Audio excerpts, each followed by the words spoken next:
And we are live for the final time here in Season 16 of the Slide Job Racing League. One last round of racing here tonight, and it comes at the World Center of Racing Part 2, I call it. This is the World Center of Stock Car Racing, Charlotte Motor Speedway. We are here tonight for the Pepsi 600 here at the Slide Job Racing League. It's the final race of the season, of course, coming here down to the wire. It's been a fun season. It's been a back and forth affair for a lot of drivers battling for points, but the big one, of course, is the championship. It's determined tonight, and it is as close as you can want it to get here coming into tonight's race. Gavin Austin, 6-point lead over Yusuf Ghali. The way things shake out now, it's a winner-take-all.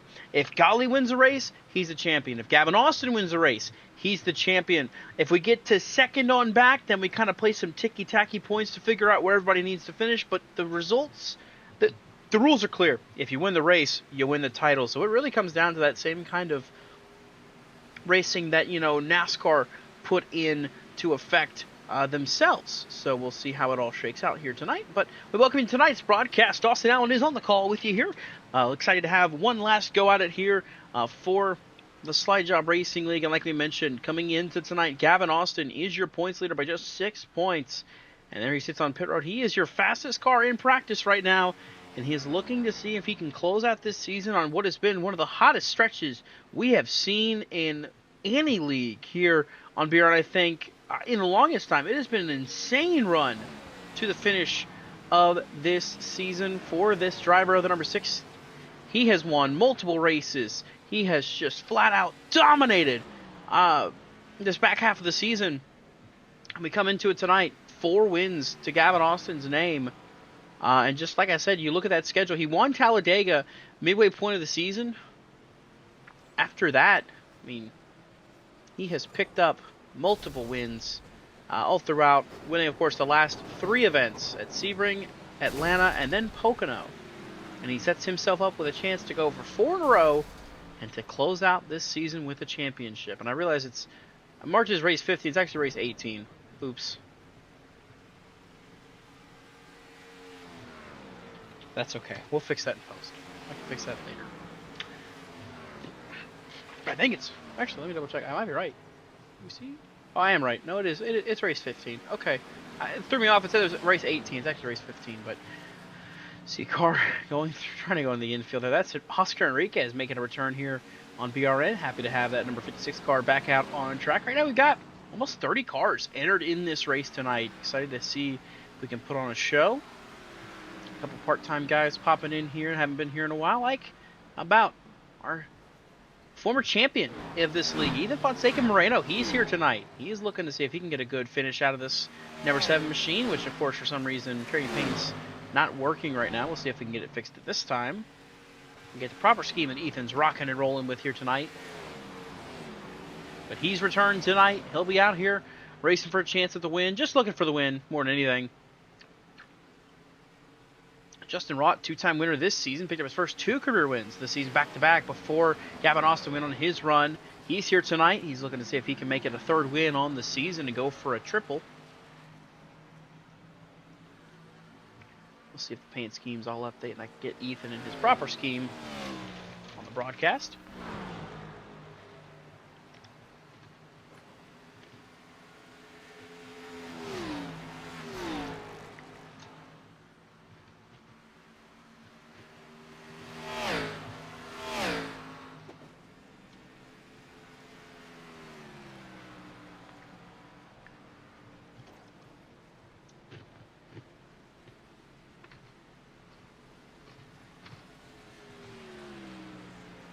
Gonna have to give a quick refresh on trading paints, of course.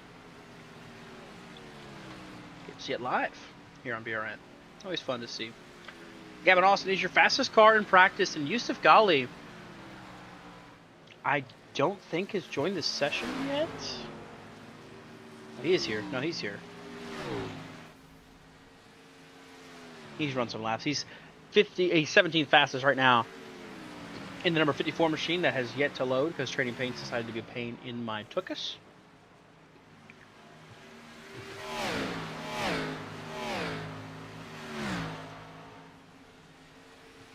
Try to get that fixed before this race starts, with just 8 seconds to go in practice. We hope you're ready for a fun finale here tonight. It's going to come down to 2 drivers for the championship, and a lot of guys ready to race for the win here at Charlotte Motor Speedway. A lot of guys feel confident in their abilities tonight. It's going to be a fun one. We've got a big field of drivers ready to do battle, and we're excited to have you here with us on BRN for your Tuesday night. Let's take it down and get ready to go here in qualifying. Gavin Austin was your fastest in practice. Can he keep that trend and get the pole here?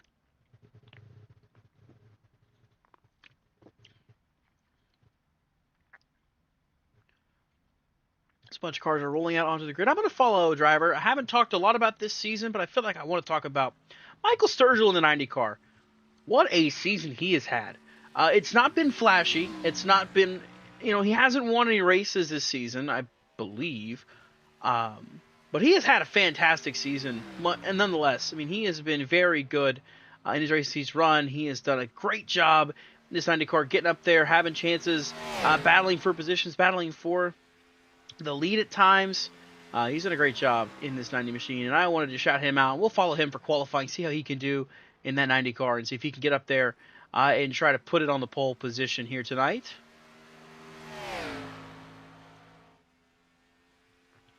Sergio making his 11th start. He's got 4 top 5s on this season.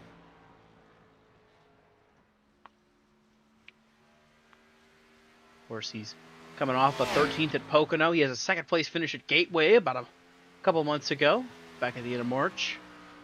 He also had Richmond and Kansas where he finished 3rd place in both those. 3 podiums so far, looking to see if he can close it out with 1 more. Great open to his seasons, too. Those first 5 races, 6 races he ran were all top 10 efforts. Had some rough patches here recently, but looking to see if he can close it out on the right foot in this 90 car. So I wanted to shout him out. One of those drivers I think we haven't talked about enough here on Tuesday nights. He's done a great job all season long, so I wanted to give him that shout out here. Proper time at the very beginning during qualifying by himself. Just kind of give him that shout. So right now, 4th fastest for the 90 car. And Ricky Kukulon is your fastest. Yusuf Ghali, 2nd fastest. Now Ben Baffert bumps them down. He is now the fastest car on track. And we're going to look and see if that number 6 machine is out on track. He indeed is. Gavin Austin making his way out there. And of course, Trading Paints is still broken. Trading Paints has crashed. That's new. See if we can't get this all fixed up before this race goes live, or fully goes racing, I should say.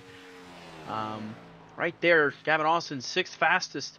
Yusuf Ghali is 3rd fastest. Can Gavin Austin bump him down and get a better run?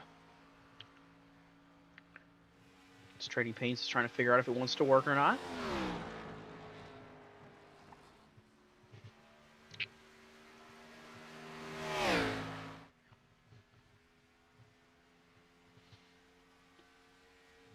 Gavin Austin's 2nd lap. It is an improvement, but it's only going to get him, or not an improvement. No, he stays just at it.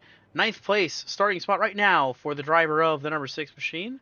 We'll go to Bridger Olson, who's rolling off the pit lane now. The number 2 machine. This Trading Paints is still trying to figure out what it wants to do.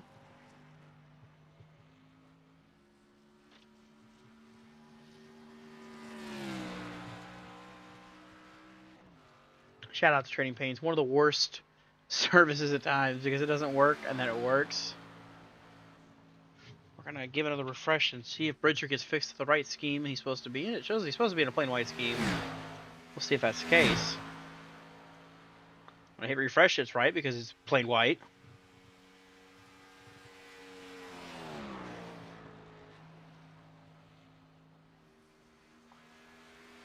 Ooh, a little sideways there. Through turn 2, keeps it gathered up here. Trying to see if he can chase down Ben Baffert, teammate for Cruz Auto Racing, and go for the pole.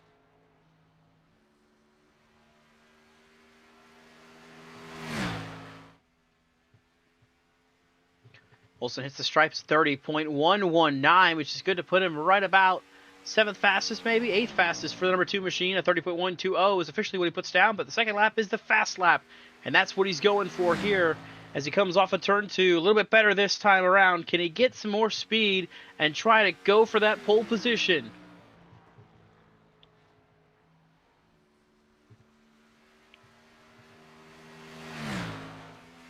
Off of turn 4, down the front stretch he goes, coming to the stripe this time. If that's it, that's a sub 30-second lap, 29.976. What a blazing fast lap by Bridger Olson. He goes to the top of the boards right as qualifying is about to end. What a lap there for the driver of the number 2. He'll take the pole position just as time expires.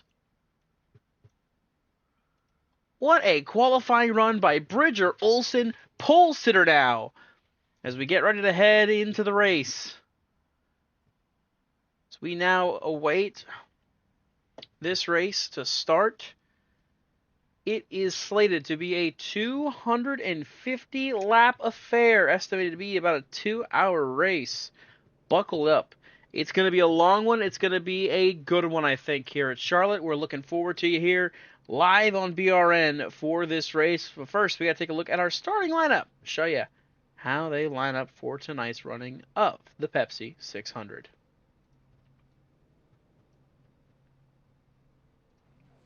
Starting on the pole position, it is Bridger Olson with Ben Baffert to his outside teammates starting in row number 1. You got Jared Wilson and Yusuf Ghali together in row 2. Enrique Kukalon and Wyatt Roberts line up together in row 3. Then it's Dylan Parker and Bryson Bird back there in row number 4. And you got Christian Delgado and Gavin Austin, the other championship contender, there in 10th. They're both in the top 10. Ghali 4th, Austin starting 10th. Those are going to be your 2 key drivers to watch here tonight. Chase Lafort and Luis Ramirez starting together in row number 6. Michael Walls and Owen Chybinski are together back in row 7. Michael Sturgill and Diego Acuna in row 8. Jeffrey Armistead and Ethan Fonseca Moreno back in row number 9. And then it's Justin Rott and Oscar Enriquez who makes his return tonight. They're rounding out your top 20. Fidel Fabian starts 21st with Brett Bennett to his outside. Brian Smith is here with Tyler Waterman back there in row 12. Row 13, it's number 32 and Nick Wheeler with Dan Cruz on his outside. You've got Blaine Sparling and Matthew Chastain in row 14. Then it's Zachary Tyler and Shane O'Neill rounding out your top 30. And our last 2 cars in the field, the 33 of Robert Lukens and the 67 of Lucas Buffington. I don't remember, I think Lucas has made some starts, but making an appearance here tonight in the finale as well. We'll see if he makes the attempt at it. So, Yusuf... I think Yusuf's just shuffling to the back of the field here. Started this race. I think every paint scheme should have loaded, for the most part. And if it didn't, then it didn't. Yeah, Yusuf's just pulling around to go to the back of the field. Now, Yusuf Ghali, the big key for him, he got a good qualifying run, but he has to serve a 10-second hold after the events last week at Pocono.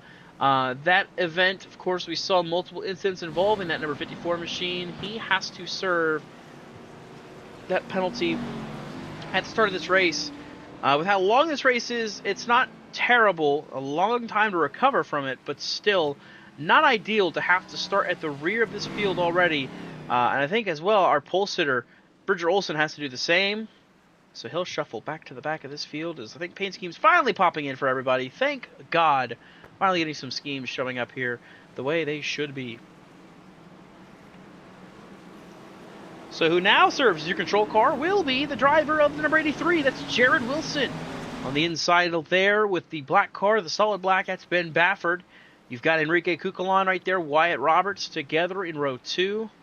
Dylan Parker, Bryson Bird, Christian Delgado, Gavin Austin. And then it's going to be Chase Lafort and Luis Ramirez, the top 10 as we start this race. We're going to go one more pace lap just to get the field kind of sorted out, figured out, and get them where they need to be before we go green. Like I mentioned, that 54 car had to drop to the rear as the paint schemes are once again giving one last refresh to make sure everybody's got what they need on their cars and everything looks right. And if you notice too, some of these cars have the red banners on them, like the 22, like the 42, like the 02. Those drivers are part of the Dash for Cash.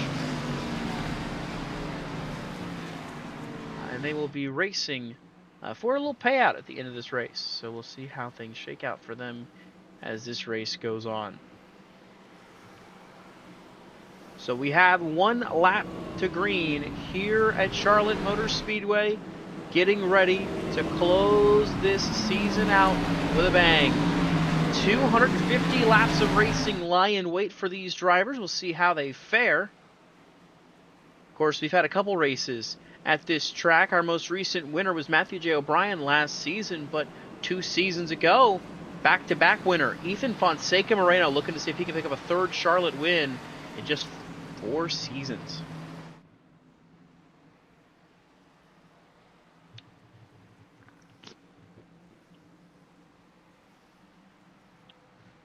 A champion will be crowned tonight. And a season full of ups and downs comes to a close for these drivers that are ready to do battle one final time as we come through the tri-oval, coming to the green flag. One last dance here in Season 16. Green flag is in the air. We're racing in Charlotte.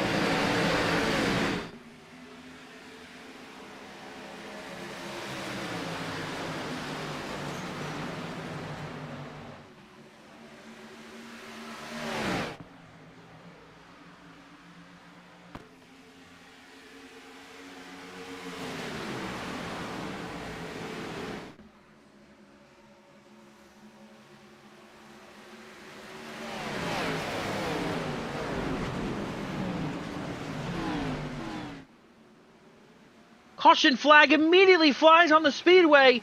Bryson Berg gets turned, maybe got loose, maybe some contact for the 53. Immediately into the wall and immediately heavy damage for Bryson Berg in the Trans Am. We'll have to take a look back on the BRN replay and show you what happened. It looked like he got some help from behind.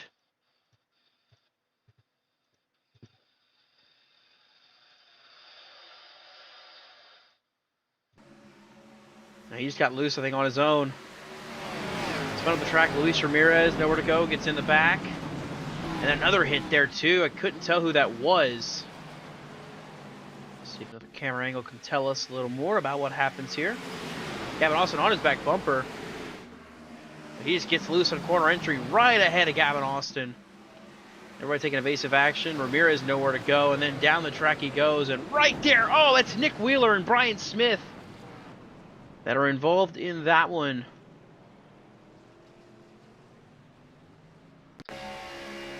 Right on board with Nick Wheeler.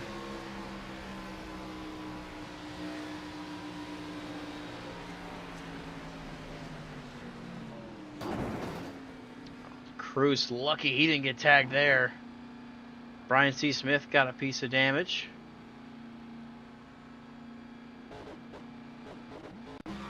Right on board with the 28 machine.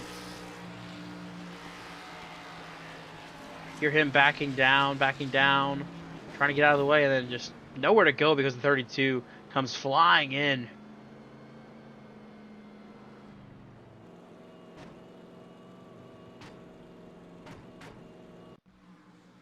Just loose in the corner, up the track he goes.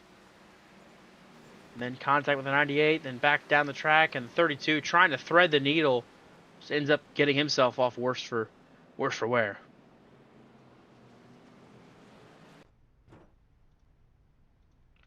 It's Brian C. Smith on pit road as the rest of the field is pacing around now.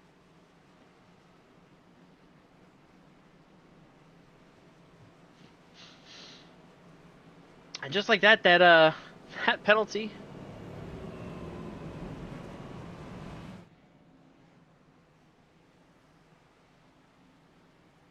for the 54.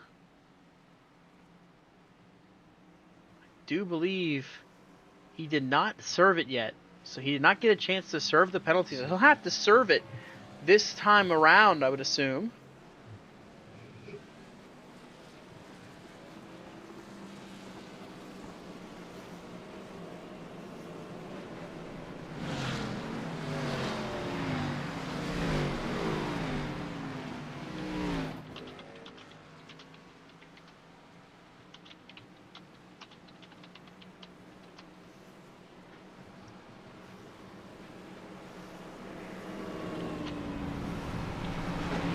So we'll try that again as we got a caution right as the field was coming off of turn 4 on lap number 1.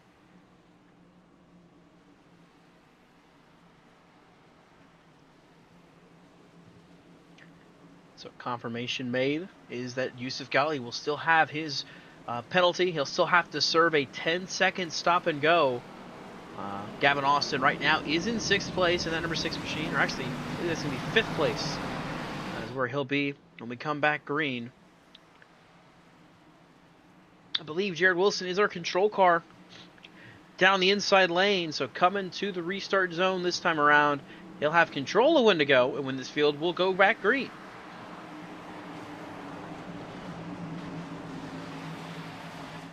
So it's Wilson and Baffert, front row heading for the restart zone. Green flag back in the air, and we're back underway. Here at Charlotte, cars sliding around in the background there. I think it's Tyler Waterman that dropped back on the inside. I don't know if he didn't get a good launch or if he just decided to drop back instead.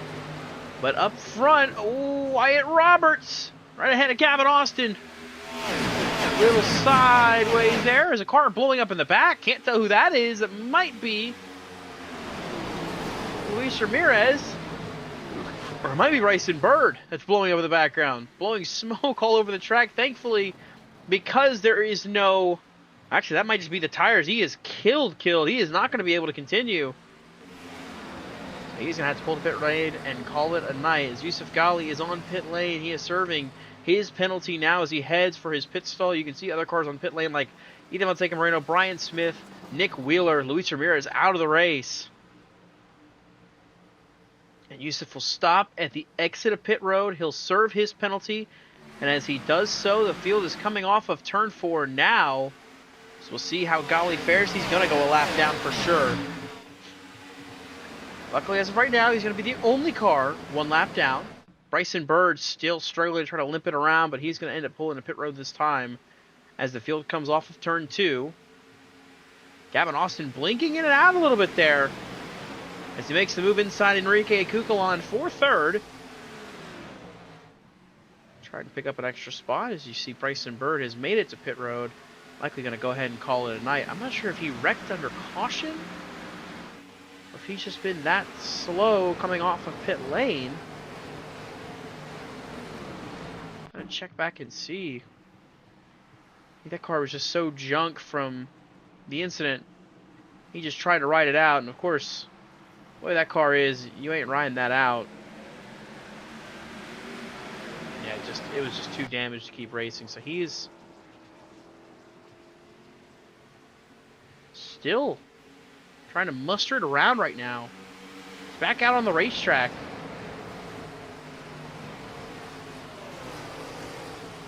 It's the field coming off of turn 2. There's the finisher on the apron. Not too sure what Bryson... I don't know if there's a points battle that Bryson's trying to just make sure he can advance in by turning this extra couple laps or what, but I don't know. That's pretty crazy, if you ask me. Meanwhile, battle happening here for 6th place. Justin Rod on the outside of Michael Sturgill as they go side by side through the tri-oval heading into turn 1. Rott working the outside lane now as he tries to get it through Wyatt Roberts as well and go for a top 5. Still extremely early in this race, only on lap 10 out of 250. A long way to go before this race is all said and done tonight.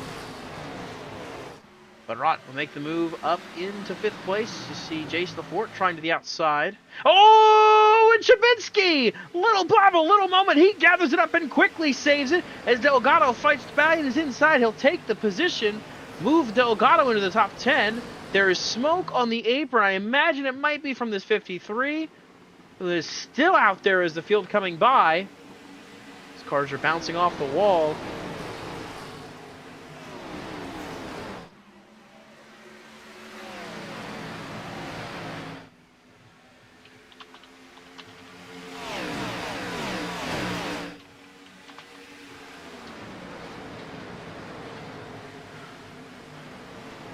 Field continues to make their way around. Jace LaForte now working the high side, making a move into the top 5 of this field for the first time tonight. The 92 car takes over position 5 from Enrique Cucalon. He'll drop the extra spot.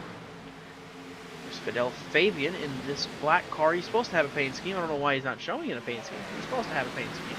Let's see if one last quick refresh of the training paints might fix it. But of course, 2 Toyotas now having issues. Ben Baffert and Fidel Fabian not showing paint schemes for some reason. Fabian almost got in the back of the 42 of Wyatt Roberts. Kept it off him quickly, but Michael Sturgill ready to pounce on the inside line. He's down on the bottom for 8th place now. Here comes Sturgill. Can't get there. Fidel Fabian hangs on to that position now. So paint scheme's refreshing here. Hopefully we can get the 26 car paint scheme to show up. Oh, maybe. No, it's not showing up. All right, cool. So Fidel Fabian and Ben Baffert both showing up in black cars. At least with Baffert's car, he's got a little bit of red on the front of the car that I noticed that I can point out a little better in a pack of cars. So not sure why these schemes aren't loading. Odd. But that's trading paints for you. Jared Wilson continues to lead this field here. The number 83. They're still looking for his first career Slide Job Racing League win. But having a pretty good go at it. Feeling pretty good. I think Rod almost knocked the wall down there off of turn 2. But he cuts to the inside of Gavin Austin. Quickly by for 4th. I think Gavin knows, though, for sure. No need to push right now. No need to chase anything because the 54 car is a lap down. He's a lap down and he is stuck in a really precarious situation. Almost got into the 29 Zachary Tyler. Ascali trying to make his way through traffic. He's going to end up putting himself in a worse situation if he gets himself wrecked because they can easily hand the title to Gavin Austin and the number 6 team very quickly if he's not careful with some of the moves he makes.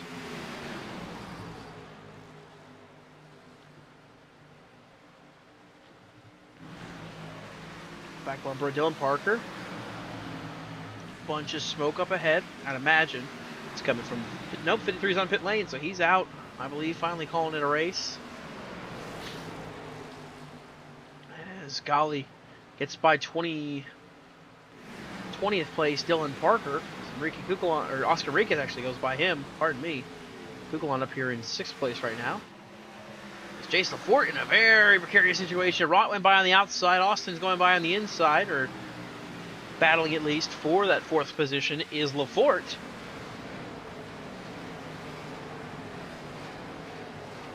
Topside seems to be faster on the short run, but I think the topside will definitely play a factor more for these drivers. Eating tires up, I think. I'm not an expert on this. I want to say the more you run the high lane, the more you wear your tires out. And the longer run could be a little bit harder for these guys, I'd imagine. But I'm very good at being wrong, so I don't want to put it out there as fact when it could not be fact. Meanwhile, Owen Jabinski is in 10th. He's holding off right now. Gabriel Dehari and Christian Delgado. How about Gabriel Dehari showing up here tonight? 36 team. He's not really shown up this season. He was 2nd place in the championship last season, too. Matthew J. O'Brien. Been kind of part-time here, but showing up tonight. Looking to have a good run. See if he can't pick up a Charlotte win. And you see him powering to the outside of Owen Jabinski now in the 36 car.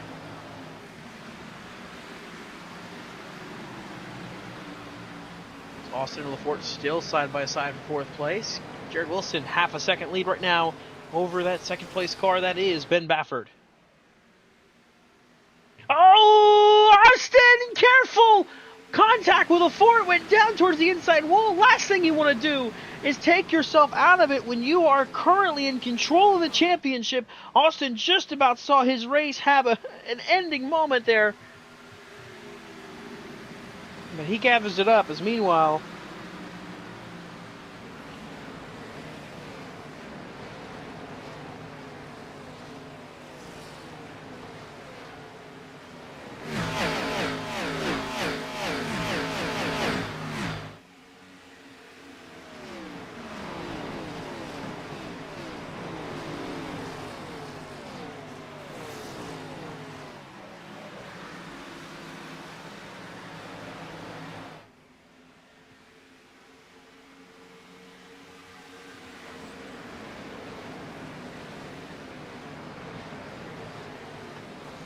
things are settling a little bit as you see Lafort kind of battling Justin Rott side by side. They go off of turn 2.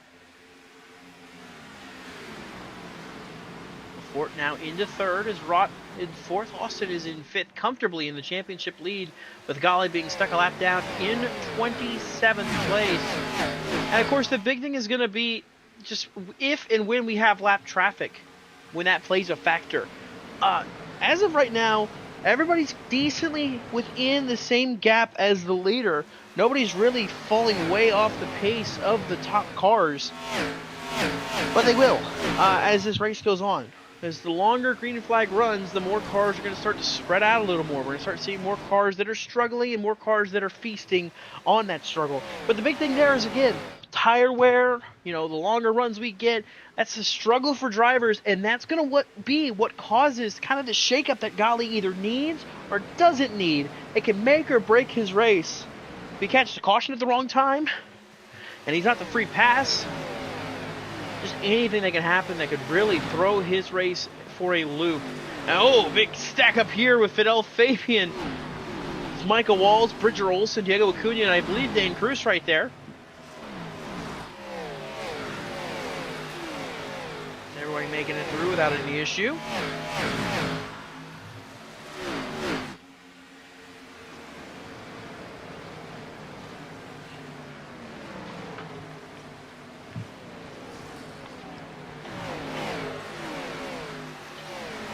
Side by side between Michael Walls and Bridger Olsen. Walls hanging on to the position. You see cars going by Fidel Fabian there on the outside lane. And he drops back now to what is 15th place on the racetrack. But the battle for the lead is heating up. Jared Wilson holds the point at the conclusion of lap number 25, but he has got Chase Lafort tracking him down in this 92. We're a tenth of the way through this race here on BRN. Jared Wilson is your race leader. Still making their way with turn 3.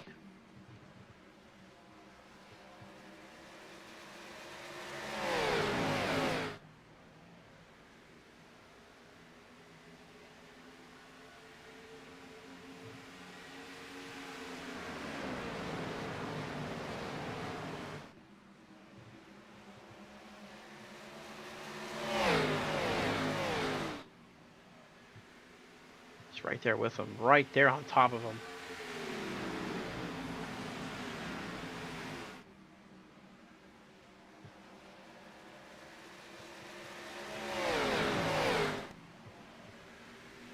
Make their way down the front stretch.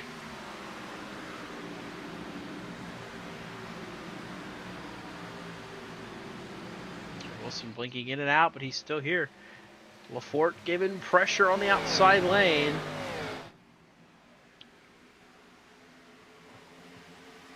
And now trying to make a move for the race lead is Chase Lafort. Oh, he gets the wall. He's going to come back down the track a little bit there.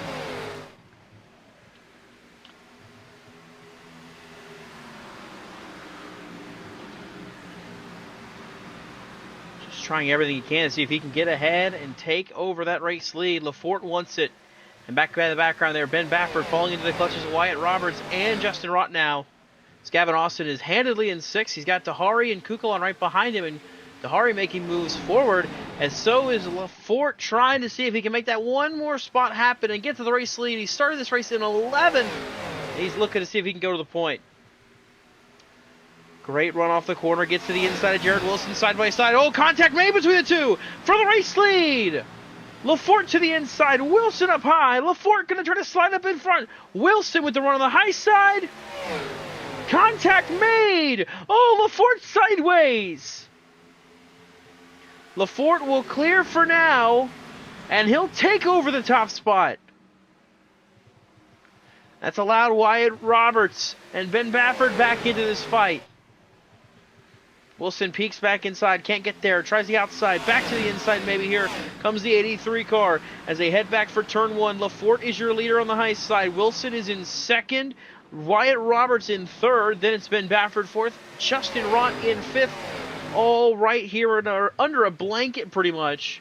He's got a car rolling off the pit lane. I believe that is Bryson Bird back out on track as Roberts now to second. Wilson on the inside trying to make this bottom lane work, but look at the run. Wyatt Roberts can get to the outside lane. He's going to force the high side on Jason LaForte. Might have caught the wall, but here comes Roberts. Leads at the line that time.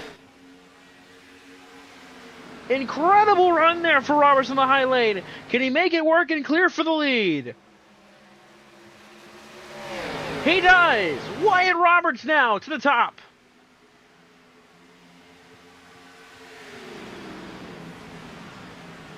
So go to the bottom, LaForte back to the high side. Wilson in third, Baffert and Rott still all right here. And Gabriel Dahari has made the move for sixth. He's now in the picture, trying to get up there and get to the race lead.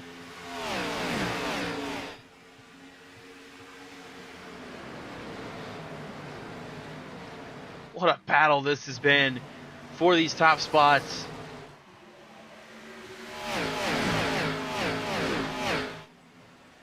No contact with the wall there. Baffert on the backstretch. Jared Wilson to his inside, battling for third. These two are chasing Jason LaForte, who's got Wyatt Roberts starting to pull out a little bit of a gap here for the race lead. Almost 0.3 of a second now for that 42 car.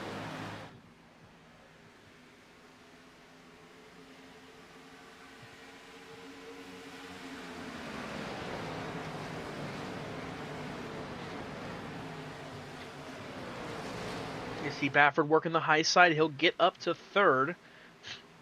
On the back bumper at Jason LaForte now, trying to get to second if he can. He'll try to the outside. Now back inside goes Baffert as LaForte takes the high lane. LaForte, though, looks out of shape as here comes Baffert on the inside line. Trying to take that second place spot away. LaForte hangs on for now.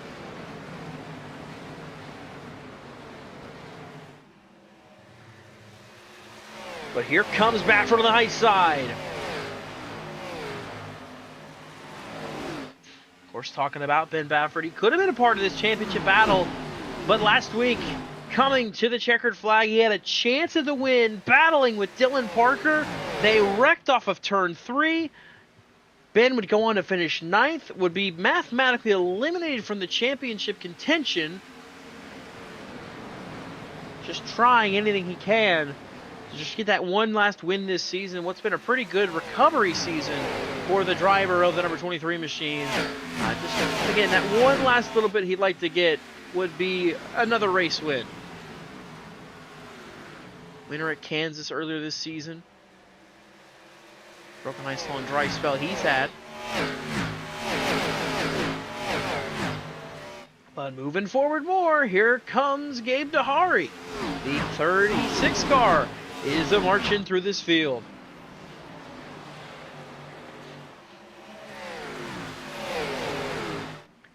Shows he didn't start anywhere. I think he started out back of this field.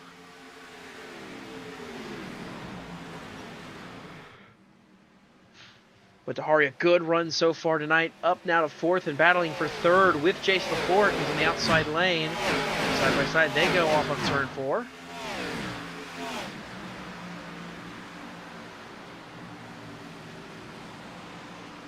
And Dahari will send it inside of turn 1. He'll clear for now, and Roth's going to get to the inside of LaForte.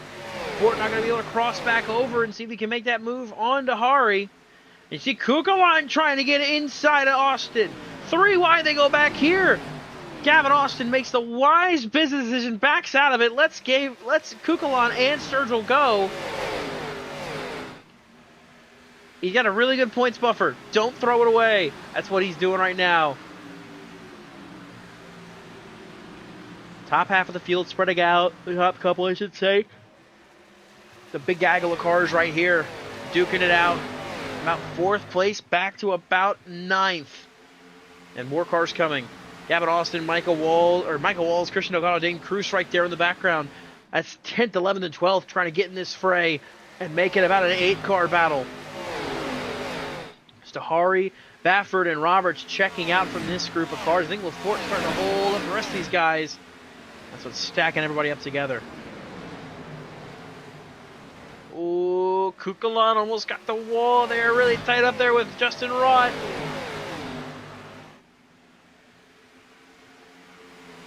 Outside lane still has the speed.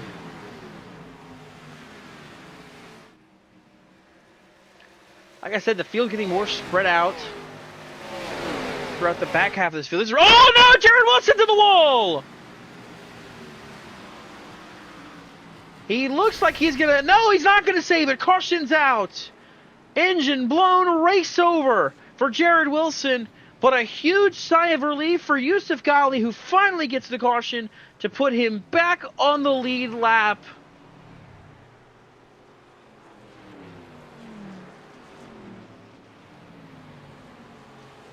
We'll take a look at your BRN replay and show you what happened to Jared Wilson.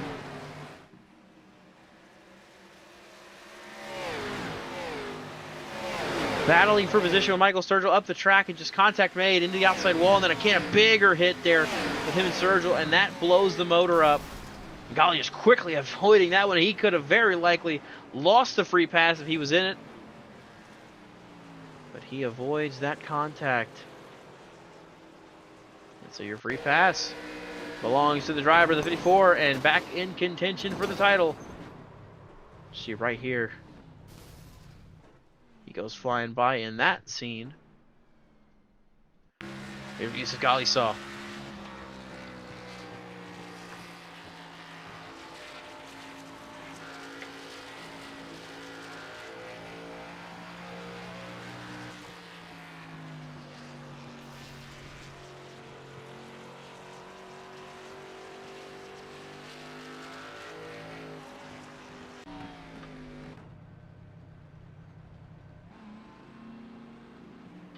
Field coming to pit lane. Likely everybody going to come down and take a stop.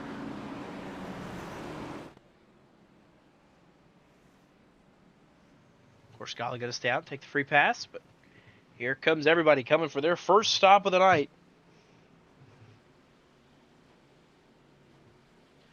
Here on lap 42.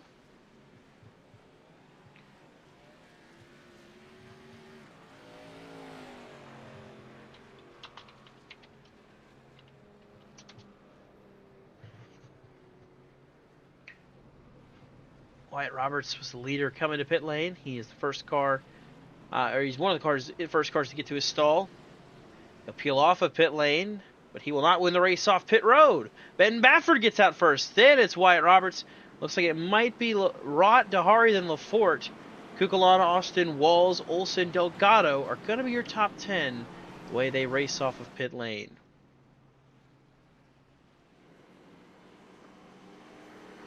So under caution for just the second time tonight here on lap 43 after contact with Jared Wilson and Michael Sturgill ends the day of the 83 car. Michael Sturgill likely going to have a little bit of a longer night as well with the damage on his machine. But Ben Baffert, the second biggest benefitter of this yellow, getting out to the lead on pit road. The biggest, of course, we mentioned Yusuf Ghali back on the lead lap here after losing the lap, serving his penalty. It's huge. He's now got over 200 laps to get back, claw back, and get ahead of Gavin Austin and try to get enough points to put himself in the championship circle here tonight. Should be 1 to green this time. Baffert leading, Roberts, Dahari, Rott, and Lafort, the top 5 as they run right now. Coming to lap 44. When we get the green flag, it'll be 206 laps to go here tonight. Of course, this weekend, Memorial Day weekend, the biggest weekend in motorsports coming up here in real life. You've got, of course, the Indianapolis 500 running at noon on Sunday. You've got the Grand Prix of Canada, I believe it's Montreal, running on for F1 at 4 o'clock, racing right after the Indy 500. And then, of course, got the Coke 600 running here at Charlotte Motor Speedway. I will be in Charlotte for that race. Looking forward to being there for the first time after being in Indy for the past, I think, 4 years now. Should be a lot of fun, as long as it doesn't get rained out. And, of course, plenty of other races like the NASCAR O'Reilly's Auto Parts Series, as well as the NASCAR Craftsman Truck Series. Those will be running as well. 2 drivers running their own challenge of 111 miles. They're both running the triple. That's, of course, Connor Zilich and Ross Chastain running the trucks, O'Reilly's, and Cup races. But Catherine Legg, of course, the big story, running the double on Sunday, the Indy 500 and the Coke 600.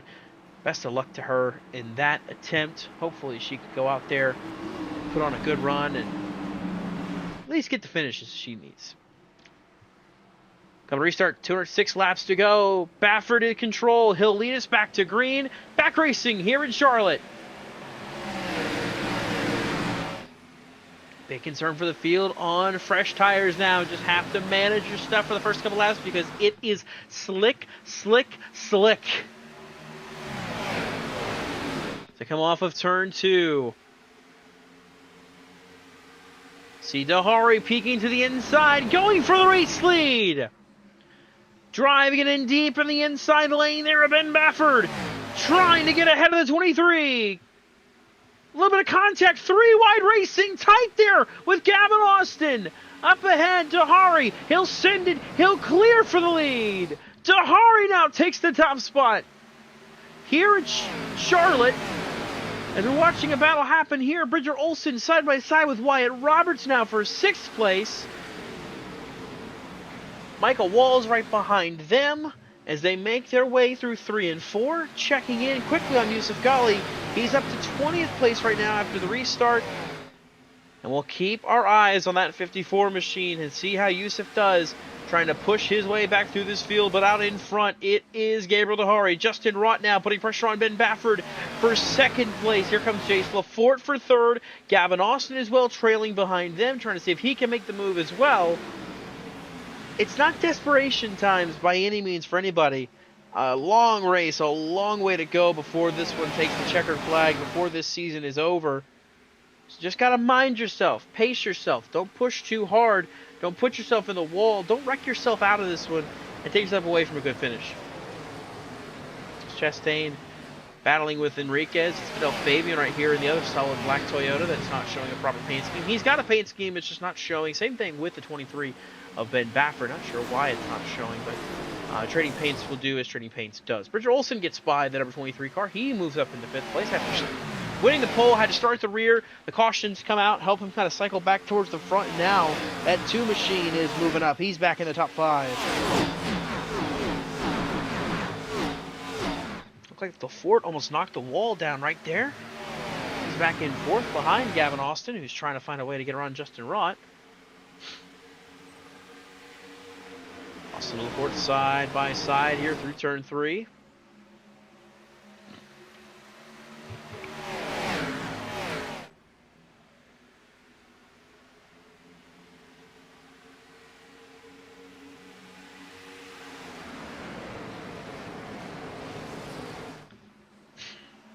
See Olsen. Got a trail of cars behind him, but the top 4 can throw a blanket over him. Justin Rott peeking to the inside now. Can he make the move on Dahari for the race lead? Sliding up the track a little. Austin's going to send it inside. Almost 3 wide there for the race lead as Rott to the outside. Slides up in front of Lafort. Austin on the bottom lane trying to make it work. Lafort going to push the 76 down the front. Heading into turn 1. Austin will send it. Austin will clear for now. They'll take over 2nd as now Rott has to fend off Jace Lafort. Baffert trying to fend off Diego Acuna and Wyatt Roberts further back. It's Acuna in the outside lane, the Pokemon Chevy Camaro. Beautiful scheme, by the way, for Diego Acuna. Running the dash for cash, trying to see if he can win some extra money tonight as well. He races side by side with Baffert as they make their way through the trial, heading into turn number 1. But the battle for the lead underway. Here comes Gavin Austin trying to get to the top spot.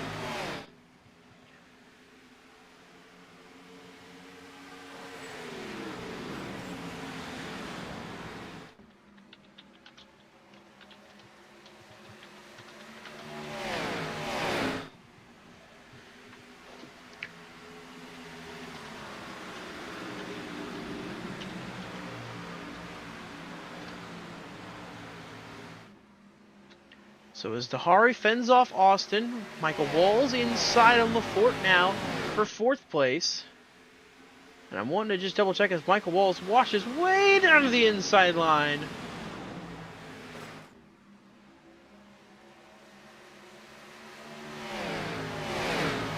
Double checking the rulebook as Lafort gets the wall again. Same with Michael Walls.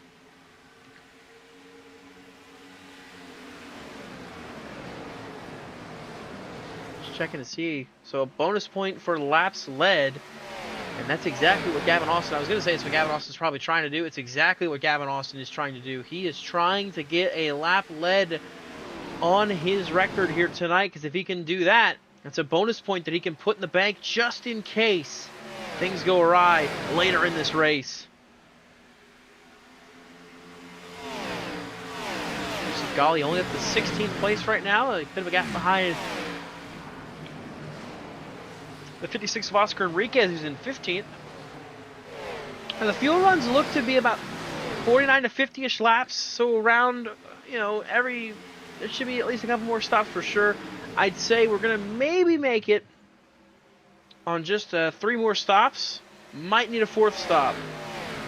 Depends on how it is, but if Golly's maybe trying to stretch and save a little bit, maybe trying to make it sure that it's only 3 stops left instead of 4, could be what that number 54 car is doing. Of course, it's banking on no yellow flags coming out the rest of this race to enable any kind of save and try to make it on just 3 stops. Further back, you see Wyatt Roberts inside of Jace Lafort. That's a battle happening there for the 7th place spot. Roberts on the inside, Lafort on the outside. Roberts drives it in there on the bottom lane, and he'll clear. And you can see the top side not as viable right now. At least not doing it well with the 92 as he's fading back spots now back to 8th place under fire now from Ben Baffert. And eventually Brett Bennett, who's now found his way into the top 10 for the first time tonight. The 06 machine riding in 10th. He's got Matthew Chastain and Fidel Fabian right behind him. Same with Enrique Cucalon, Oscar Enriquez, and then Christian Delgado now is in 15th. Yusuf Ghali is hard charging on that 03. Was struggling right now. What happened to the 03?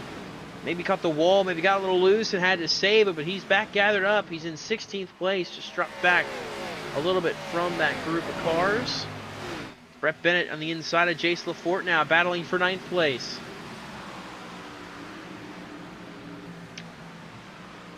Almost contact there. Is there smoke up ahead? Not sure what the smoke is from.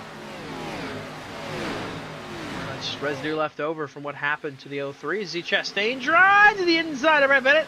Gathers it quickly back up, but Fidel Fabian fills the outside hole. Bennett trying to find a way back by that number 92 car. Side by side they go off of turn 4. Bennett's going to take 9th, and he'll quickly be under fire from Fidel Fabian trying to make the move for that spot. Ahead, Diego Acuna trying to fend off Wyatt Roberts, who's charging.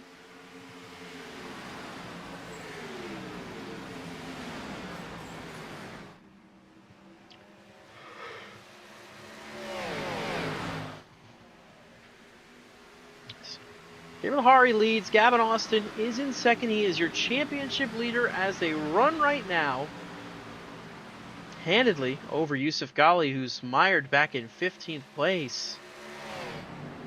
Trying to make his way through this traffic here. This is a tight situation to be in here. 3 wide just ahead of the number 54 car. It's Cucalon, Chastain, and Enrique, Oscar Enriquez, Enrique Cucalon, and Matthew Chastain, as well as Jace Lafort up ahead of the 54 car.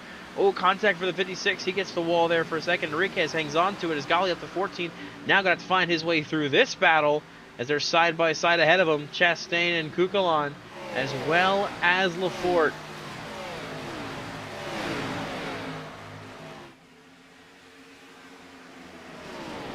Thinks about 3 wide, decides better of it, backs off, and lets the 22 stay on the bottom lane. So Lafort gets the wall. And up off the corner. Oh, tight racing there. Chastain hanging on to it. Lafort trying to fight back with the 54 car. See cars shifting towards the outside lane, but the moves are being made on the bottom. Ooh, right on the bumper of Chastain as Lafort still trying to hang on, but continuing to plummet through the rankings. Now back to 15th place is that 92 car.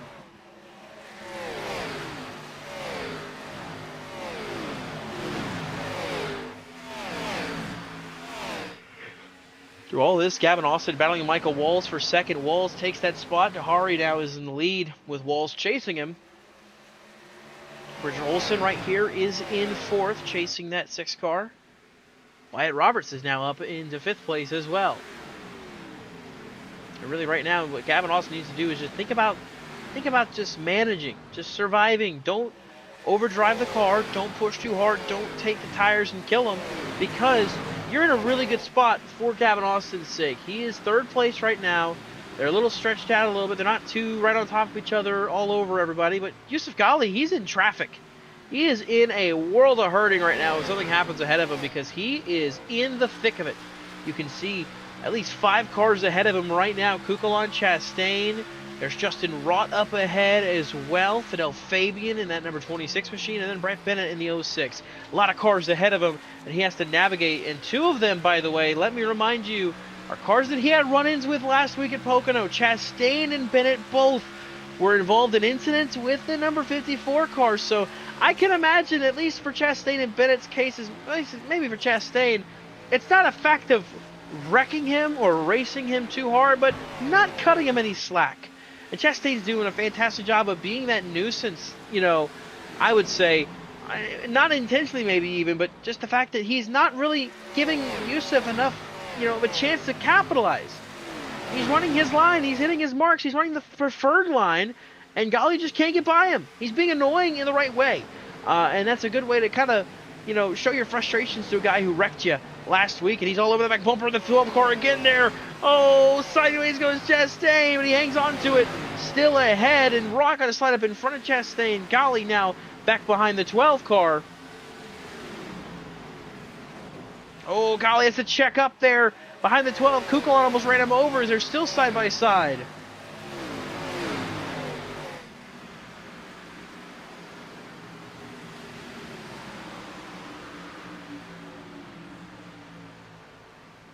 Ghali again all over the back of the 12th car.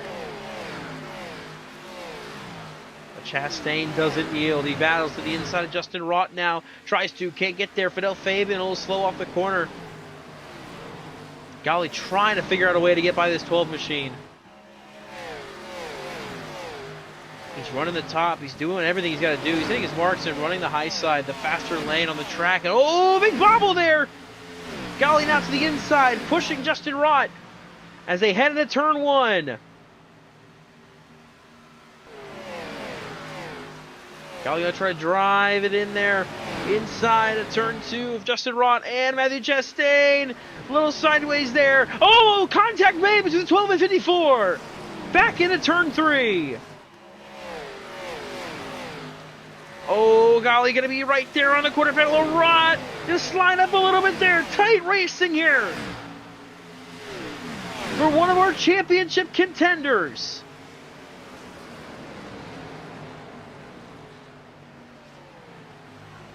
Ghali just cannot get clear of these two, and Austin able to hang on in third right now is the best case scenario. Oh, more contact! Chastain and Ghali again make contact.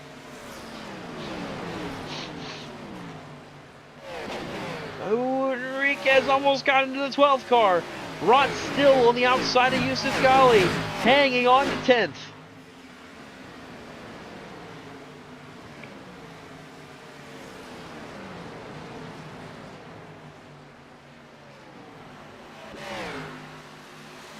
Ghali is clear. Can he slide up and hold? Rott will try to maybe... No, he'll stay in line.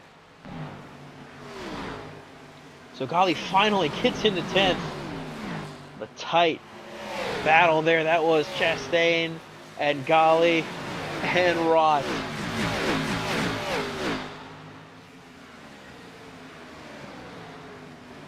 Through all that, Gavin Austin has hung on to second place. He's got fire coming, though.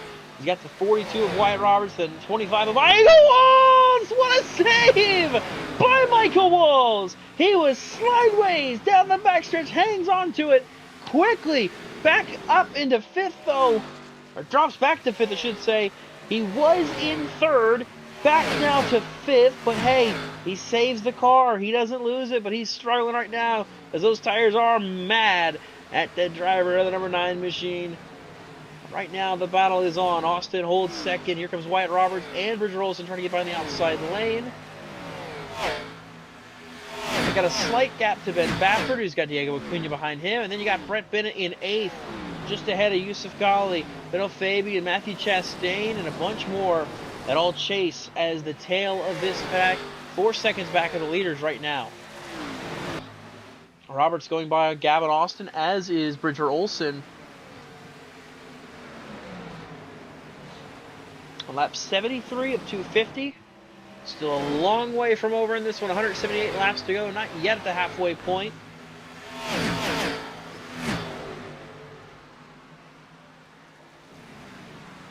Golly now behind Brett Bennett.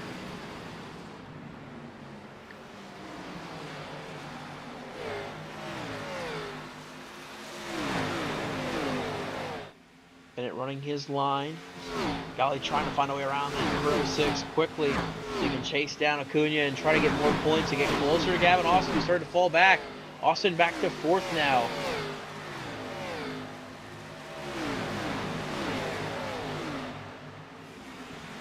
Golly peeking to the inside of Brett Bennett as they head down into turn number 3.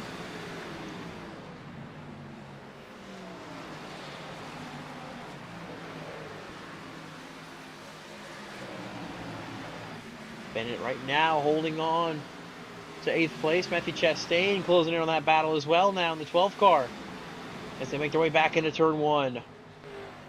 Bennett drives it in there. Golly on the inside lane. Can he clear? Not quite yet as Enrique Cucaron loose there on the bottom. Side by side into turn 3. Golly trying to clear this. He can just focus up ahead and he'll clear Brett Bennett. Chastain trying to find his way around the 06 car quick as he can.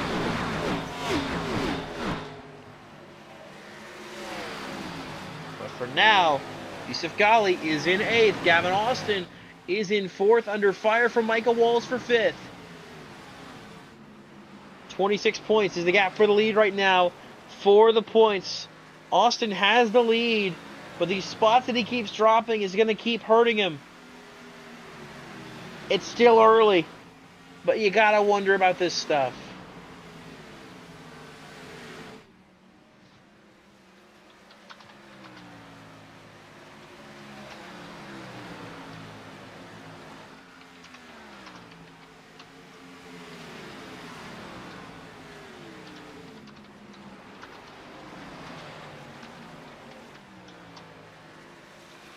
See Michael Walls battling with Ben Baffert. Side by side, these two go for 5th place. Yusuf Ghali, he is currently trying to track down Diego Acuna, who is in 7th. So you have a battle between the 5th and 6th place cars. See Acuna right there. Then there's Yusuf Ghali gapping Brett Bennett and Matthew Chastain.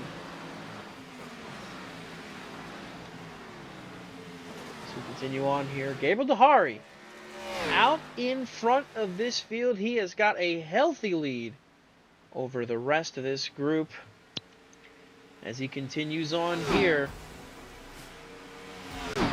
It is all Gabriel Dehari leading the field here at Charlotte.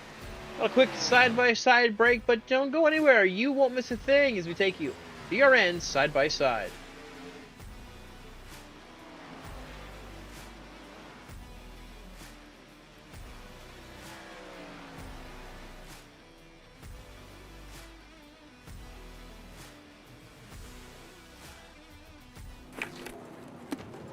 Hey, man, you cut me off back there. What you gonna do about it? Oh, man. Can you feel it? The taste of Coca-Cola. When the race All right, is fine.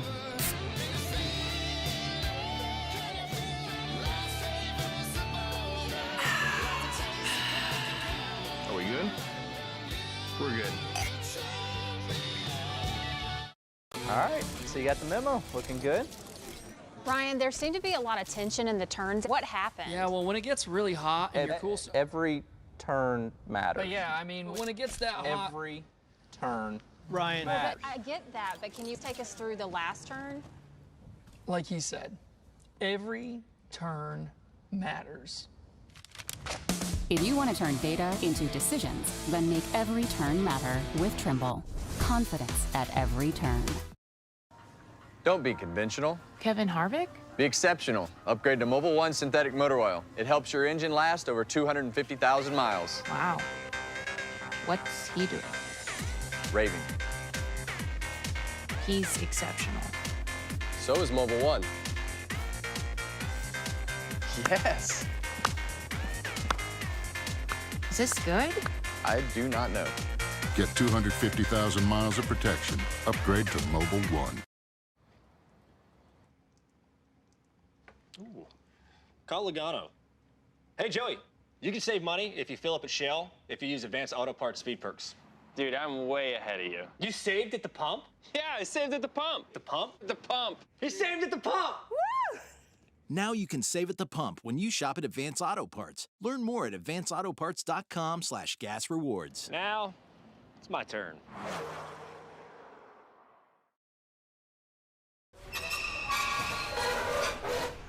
Hey, man, can I have one of those? Yeah, sure. Thank you.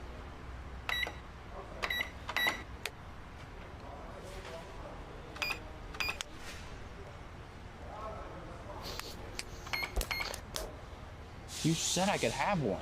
6-0 start. Because you're number 60? That's right. Yeah. 60-minute rice. Delicious quality rice in 60 seconds. So what do you got in that loader, Tony? Just did my mail run, Chase. 3,100 pounds of letters from the best fans on earth. You have this many fans. Yes. You sure some of this isn't hate mail? Nope. All fan mail. This one's about weight loss. That's not mine. It has your name on it. I'm a popular guy. It says VIP membership renewal. Not cool to read other people's mail, kid. This isn't fan mail. Mahindra, the official tractor of Tough and Stewart Haas Racing.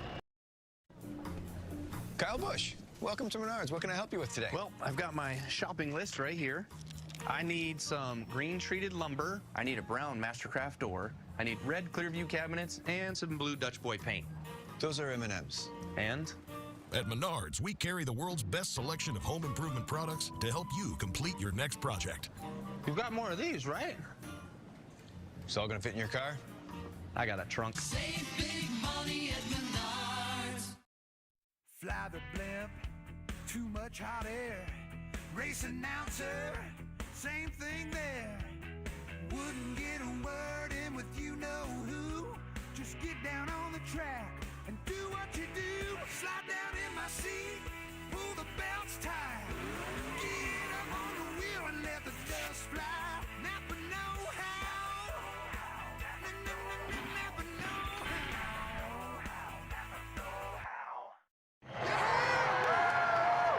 Joey, I don't know how you pulled that off, man. What's next? Can you feel it? Can you feel it? Oh, Coca.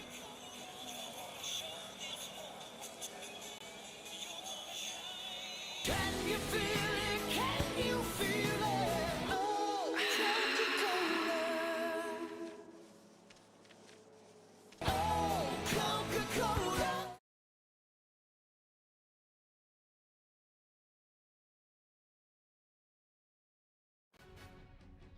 We're back here at Charlotte Motor Speedway for the Pepsi 600. It is the season finale here for season 16 of the Slide Job Racing League. We'll be back here to Charlotte Motor Speedway. Dawson Allen in the booth here with you. Lap 89 currently underway. Coming up on lap 90 this next time by. Still a long ways to go before this one is all said and done. You saw it all in non-stop though. The gap is closing between our two championship contenders. Gavin Austin currently in 5th place. Yusuf Ghali is in 6th. And that 54 machine is a-rolling. He is coming for Gavin Austin trying to make this pass. And if he can't pick up this spot and put himself closer to a championship here tonight.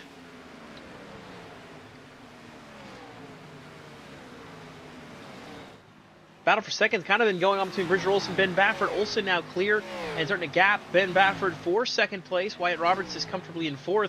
Like we mentioned, though, Gavin Austin in 5th. Yusuf Ghali is closing. And the way things shake out right now, as they sit, as they run, Gavin Austin would be your champion. He would have a decent gap. However, if he gets passed by Yusuf Ghali here, that's when they start to turn. Ghali can start picking up more spots, and if he can do that, he can put himself in the lead for this championship battle and give himself a good shot to win. But we're coming up soon on some pit stops, I would say. The fuel window was estimated to be about 49 to 50 laps. It's been 48 laps since these drivers were last on pit road, so pit stop's coming shortly for this field, and that could very much turn this race on its head. But you see two cars that are very good at this kind of race and very good at this racetrack. No shocker, they found their way to the top 10. That's Dane Cruz, that's Dylan Parker, mainstays here in the Slide Job Racing League. They are now mixing it up here for what is 7th place between the 1 and the 3 car.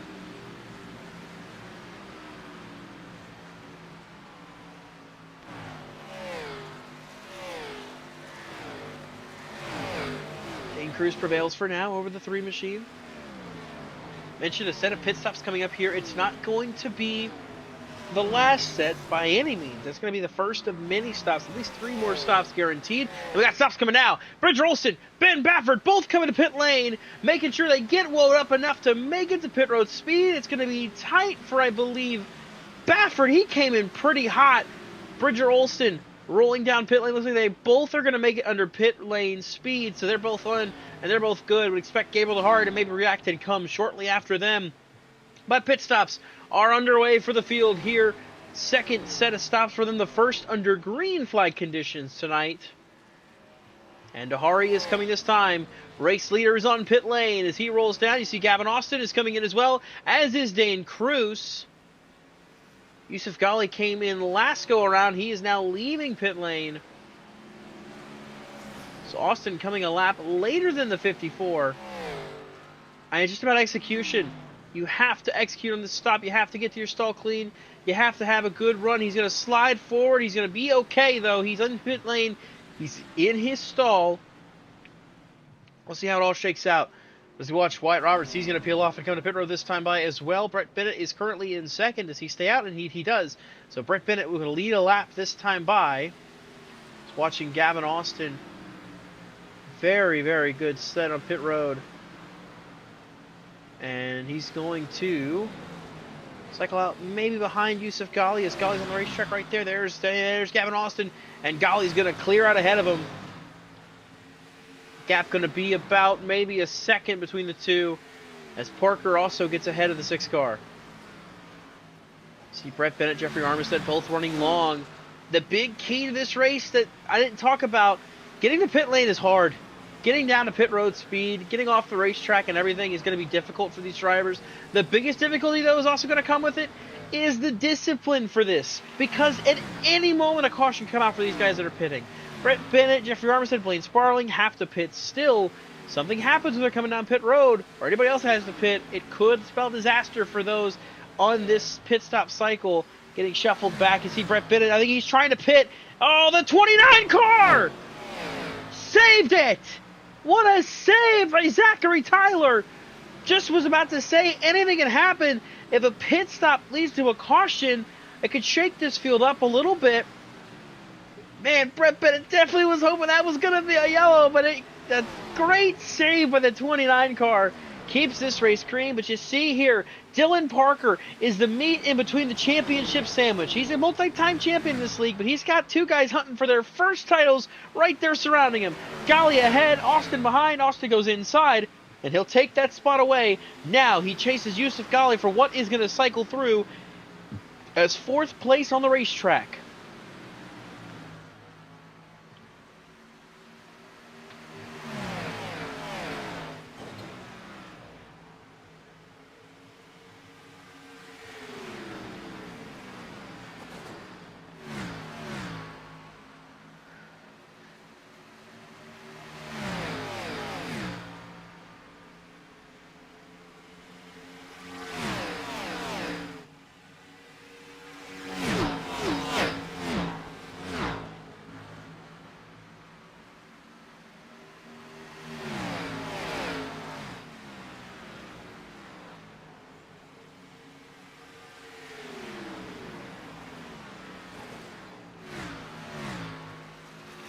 Austin to the outside of Yusuf Ghali, side by side. Our championship contenders go. Austin right now will clear and take over 4th place once again. And they head back down into turn number 1. Trying to see who got shuffled out of the drivers that were up here in the top 5 before pit stops. Wyatt Roberts is 8th right now. I think he was kind of up there in that mix. Any penalties maybe that shuffled anybody back? None that I can see. Oh, Justin Rott down on the apron. What happened to the 76 car? He's going to slow it down. He's going to park it. What happened to Justin Rott?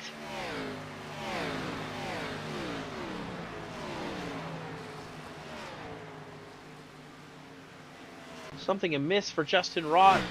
I don't think it's the damage that was on his car. A really weird situation. Hope everything's okay for Justin. Just abruptly pulling off the track and parking it, likely just calling it a night, but also too, anything could have happened. So hopefully it's nothing serious and just a matter of just calling it a race for the 76 camp. But he pulls off. That leaves us now with Gabriel Dahari leading by 2.4 seconds over Bridger Olson. Our pole sitter tonight had to start at the rear due to a penalty. Back up into second now with 150 laps to go. Dahari is still chasing that win that he could have had at this track back in season 15. Of course, the race was wound up being won. That race wound up being won by Matthew J. O'Brien. That was back in September last year. Great race ran by that 36 camp, but just couldn't pull it off.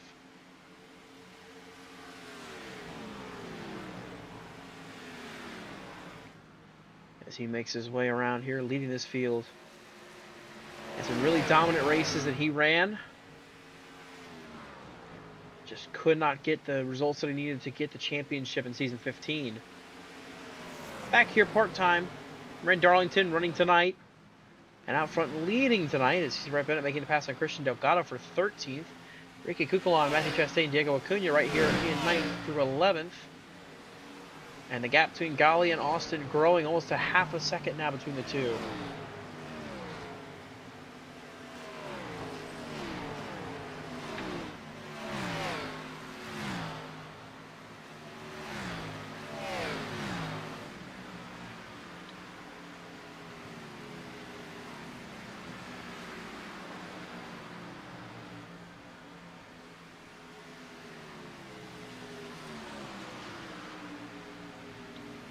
Kukulon trying to hold off Chastain for 9th.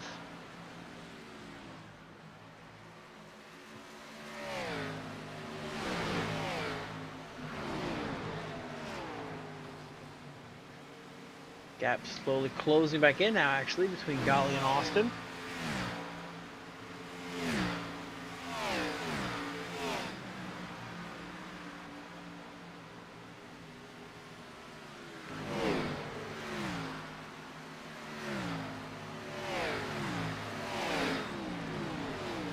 It's really the big battle to watch, I'd say, more than anything.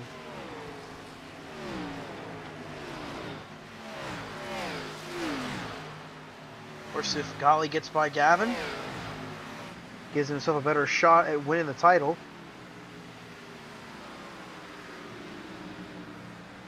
Gali has to finish at least 2 spots ahead of Gavin Austin. Most chance of that is Kukulon and Chastain continue to battle for 9th. But again, that battle between the 6 and the 54 car for Yusuf Gali to advance and win this championship, he has to finish 2 spots ahead of that 6 car. It's possible. The way this race has gone in the longer run, Gavin has struggled in the long run, whereas Yusuf's been very good in that longer run.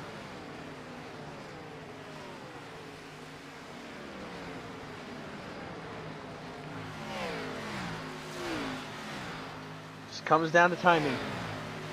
Comes down to how this race plays out over the next about 100 and so laps.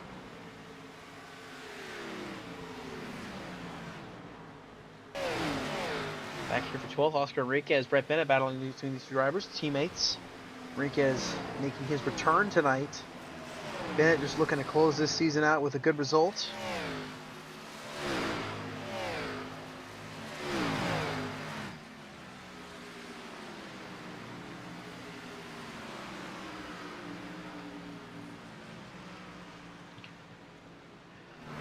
Now Gali is all over the back of that 6 car, heading into turn number 3.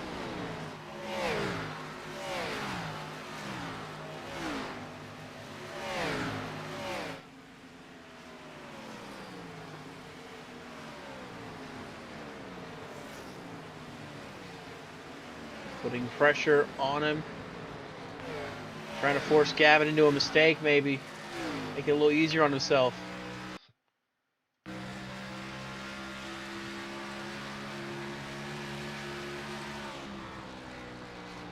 Back into turn 3. Austin just trying to play defense. Trying to hold off that number 54.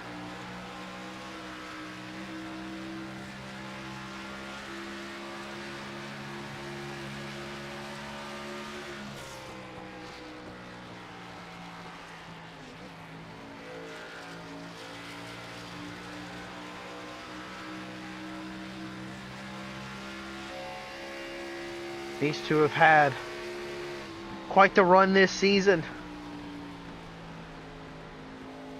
Gavin Austin, he was down 106 points when they got to Talladega. He was 106 points back of Yusuf Ghali for the points lead. It's been a long road from there, but it has been nothing short of impressive from Gavin Austin.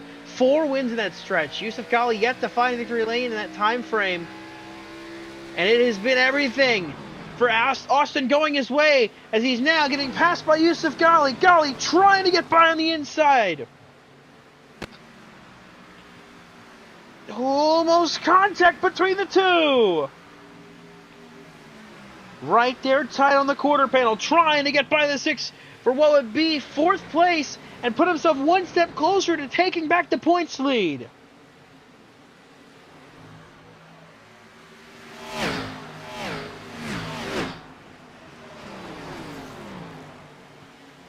Austin couldn't get there.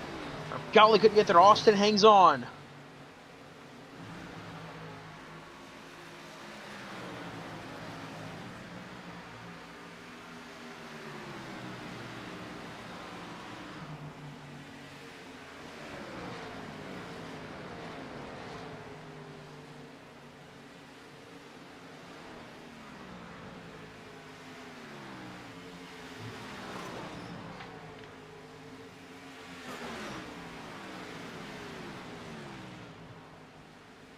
Everybody making their way around the track here. You see Ghali try to find a way to get back around the 6 car.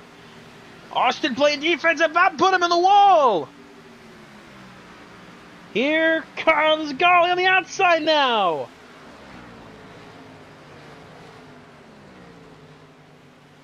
Ghali trying to get the run on the outside lane. He's going to get it down the back straightaway. And Gavin Austin now has to watch Yusuf Ghali take 4th. Now, if Ghali can make another pass, he can put himself in position to win this title.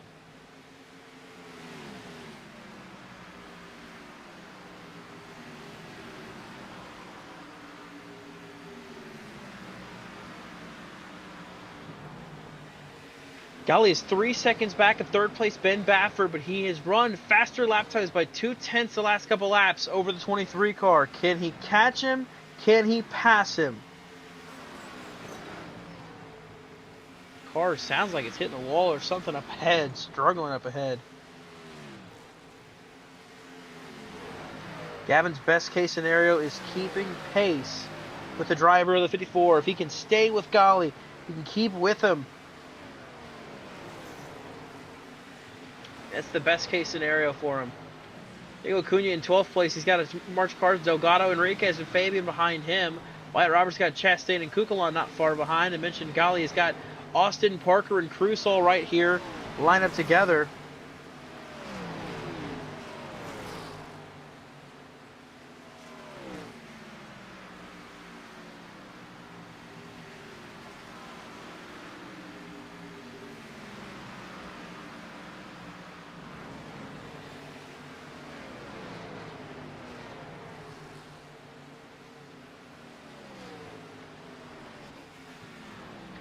You see Parker closing in on this as well.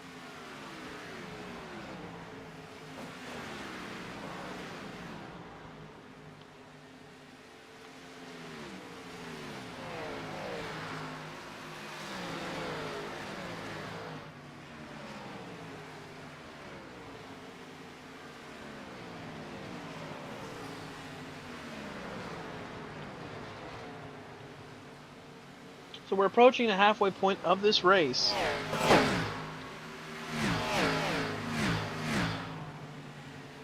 is still a slugfest. As they run right now, by the way, Gavin Austin is the champion by just 2 points. A 2-point gap over Yusuf Ghali right now. But of course, if you lose another spot, or Ghali gains another spot, he'll drop back, and it'll be Ghali as your Season 16 champion.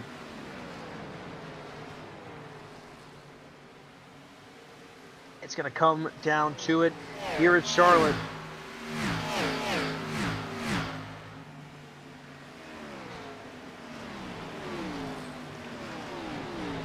Ghali's goal is just to get up ahead and chase down the next car maybe and make the pass to possibly put himself in position to winning this title. For Gavin Austin, it's just keep up with the 54. Don't let him get ahead of you.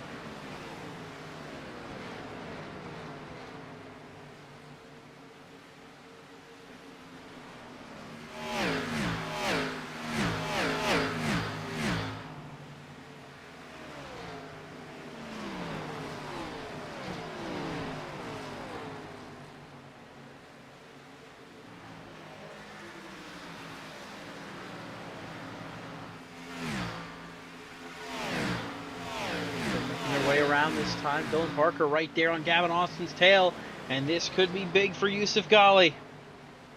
Ghali, a big Dylan Parker fan right now, hoping that 3 machine can make the pass and take over that top 5 spot. Into the inside goes Dylan Parker, and for the first time tonight, not quite yet, Austin hanging on to it. The Parker is coming quick on that bottom lane. Austin a bobble. Parker blinks out, reappears, still inside the 6. Back into turn 1. Austin driving his tail off to keep that 3 car at bay. Caution's out. Diego Acuna's around. Fidel Fabian in the grass. The right time there for that number 6 car for the caution to come out, because I think he's going to be scored ahead. Indeed he is. He'll be scored 5th at the moment of caution. Gavin Austin, a sigh of relief there. The caution flying on lap 122. Our 3rd caution of the night.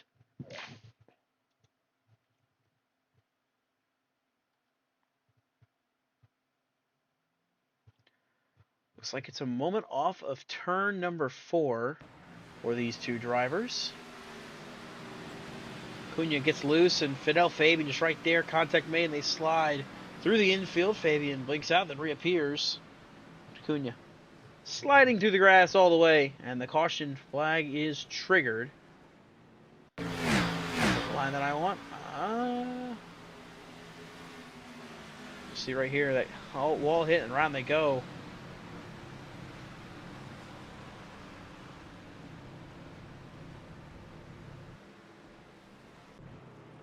But that draws the caution flag.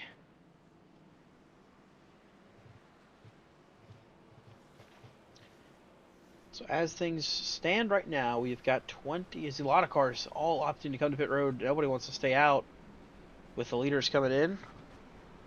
I say, with the way things are shaking out as things stand,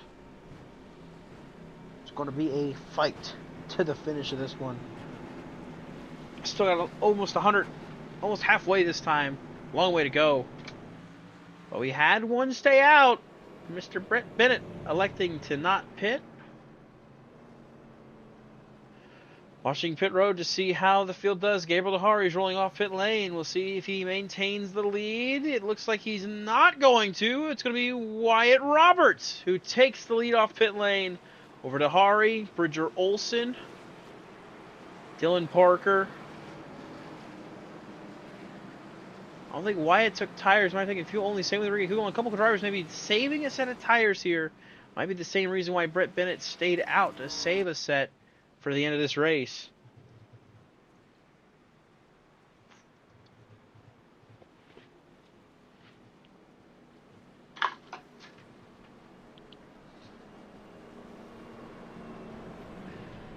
So we're crossing the stripe this next time by to put us on lap 125, get us right at that halfway point of this race.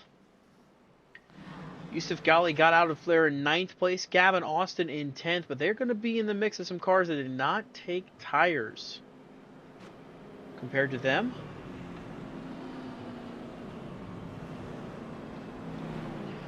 Dylan Parker was able to leapfrog both Golly and Austin, so Austin can breathe a sigh of relief that he was able to pass both of them.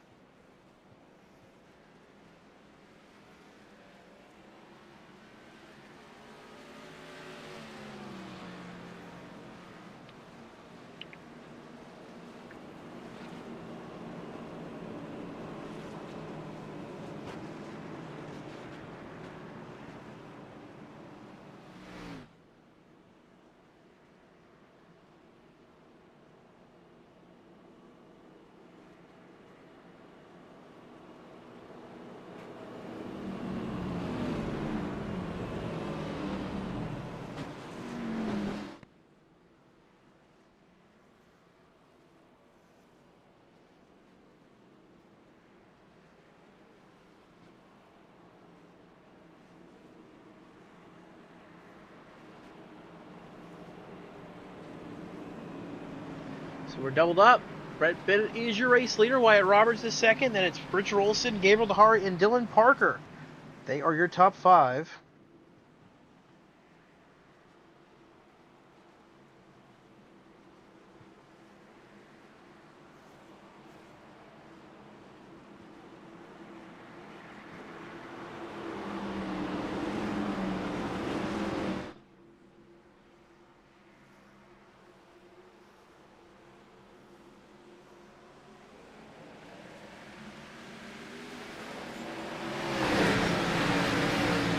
Back green, 4 wide. We're 4 wide. Oh, we're wrecking in front of the field. Caution flag flies. The big one at the front of the field. Yusuf Ghali gets by unscathed, as does Gavin Austin. But it starts with 4 wide up front. The field gets torn up.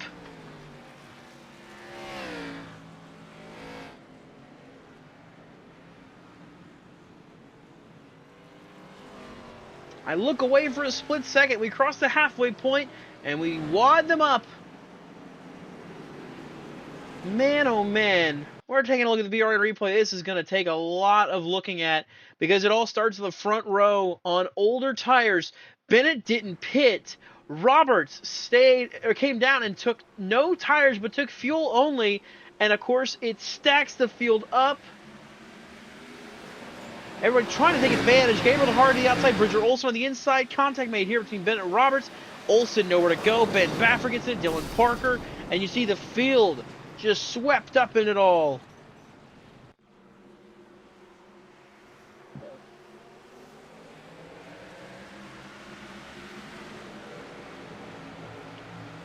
You'll see right here, contacting Roberts and Bennett.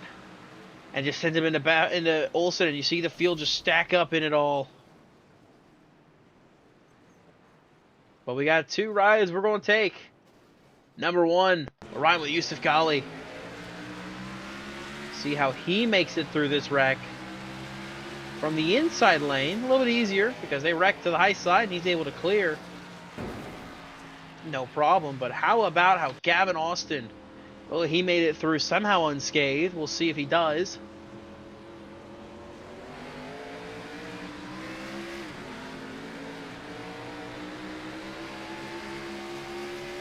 Down near the bottom, and there you see the wreck ahead.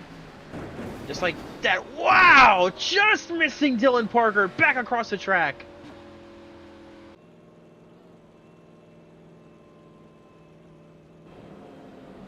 But that shakes us up now. Yusuf Ghali in the lead.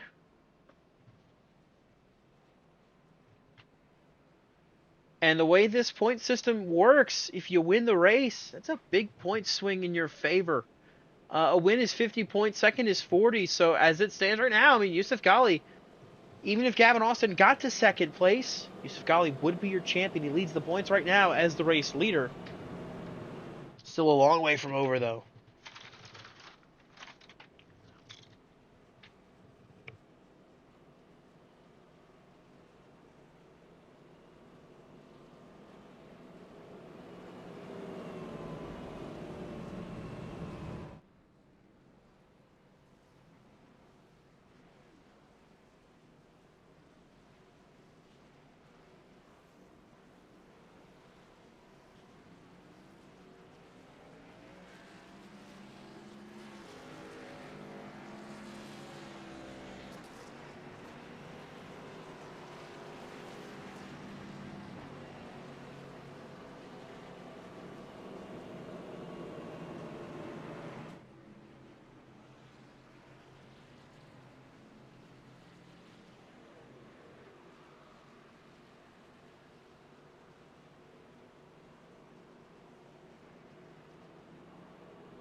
So as we get ready to restart, Yusuf Ghali is your leader. Enrique Cucalon shuffled into second place through all the melee. He did not take tires on that pit stop. Dane Cruz is in third. Gavin Austin is fourth. And Oscar Enriquez is fifth. Christian Delgado in sixth. Jeffrey Armistead, Fidel Fabian. I believe ninth place is going to be Robert Lucas, and Diego Acuna is the top 10. Some cars that didn't take tires still in the mix here. We'll see how they do on this restart. Yusuf Ghali, though, is your control car coming to the restart zone. Green flag back in the air. Back underway. You can see Cucalon stacking up the outside lane. Austin quickly shooting by. He'll take back into third, but Ghali is in the lead, and he's trying to clear this field as Dane Cruz is in second now.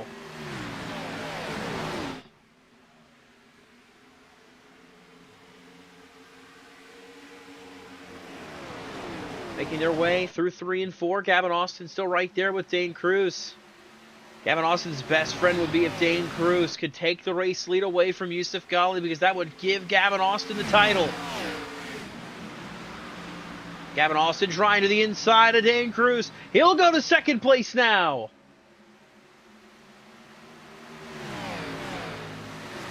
So now, the top 2 in the championship standings are 1-2 in the race right now. Here comes Gavin Austin with a huge head of steam, coming for the race lead. Oh, sliding sideways, Dane Cruz. He saves it. Up front, Gavin Austin peeks inside, doesn't take it. Austin fighting, trying to chase down the race leader, Yusuf Ghali. Car slow in the back. Jeffrey Armistead, he's out of harm's way, up on the high side. All over the back bumper for the race lead, though, is Gavin Austin. This will be for the race lead. This will be for the championship lead. Contact made! Just about maybe all over the back bumper. Might have been contact, might not have been, but Gavin is all over the back bumper of that 54 car. Heading back for turn 1. Austin sends it inside. Clears for the lead.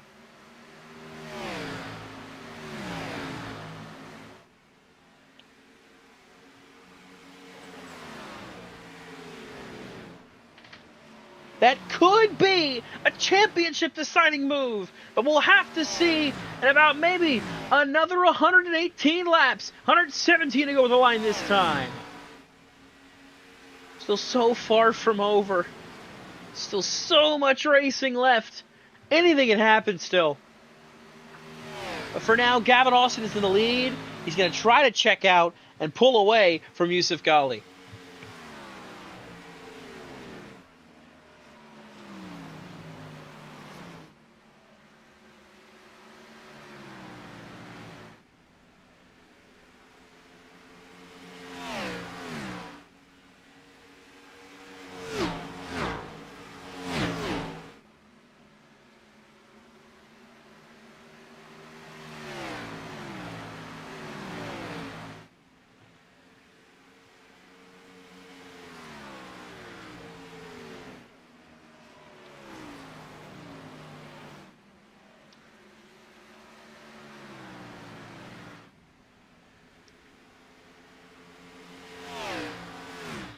Was the field cross the stripe that time? We got 115 to go. Those cars that did not take tires in those pit stops, they're not doing terrible. Some of them aren't. Chastain is in 7th. Cucalon, he was in 8th place. He's now got Ben Bafford to his inside, as well as a couple other cars trying to fight back through here that had some damage. Oscar Enriquez is still hanging tough in 13th. But of course, they're not in the top 5.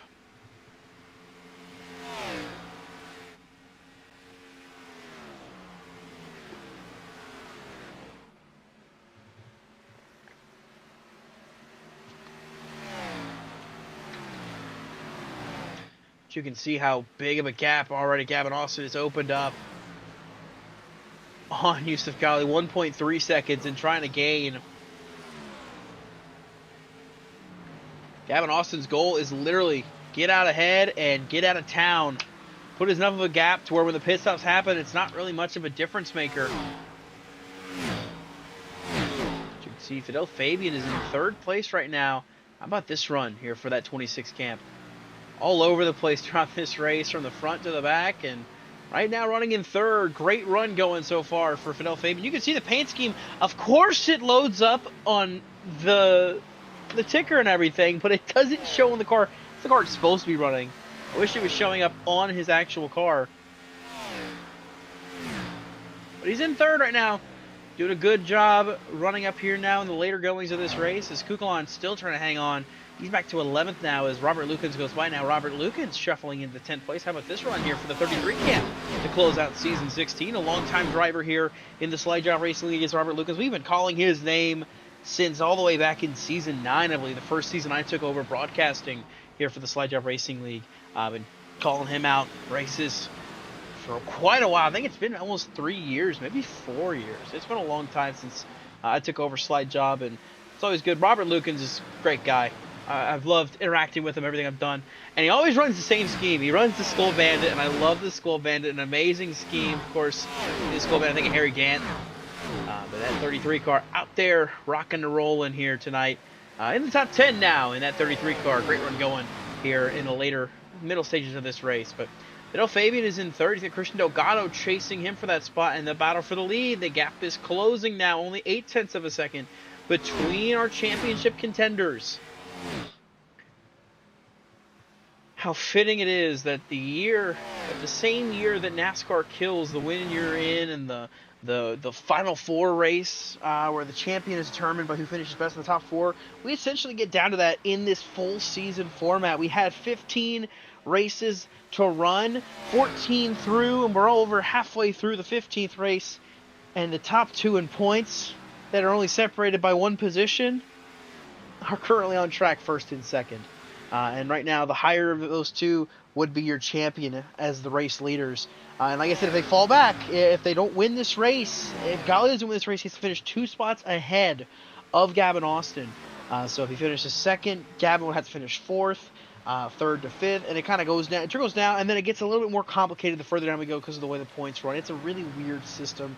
If we get to that point, we'll talk about it when we get there. But as of right now, it's pretty simple. Whoever wins this race wins the title. Gavin Austin has the lead by 0.4 of a second, but Yusuf Gali is closing, and he is making quick work here. As these laps have gone, the further this run has gone on, the more Gavin's beat those tires up. It's a little harder to get that traction, and that's allowed Gali to close back in.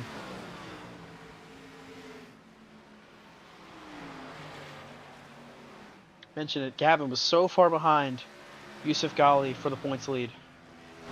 Entering Talladega, it was 106 points was the gap before that Talladega race where Gavin Austin went on to win.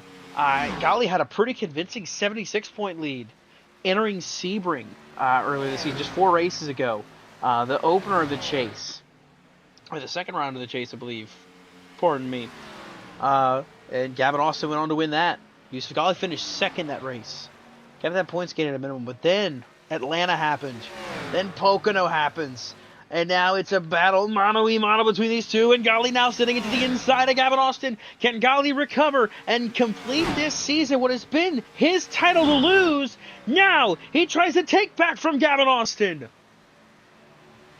He'll clear down the back. New leader Yusuf Gali.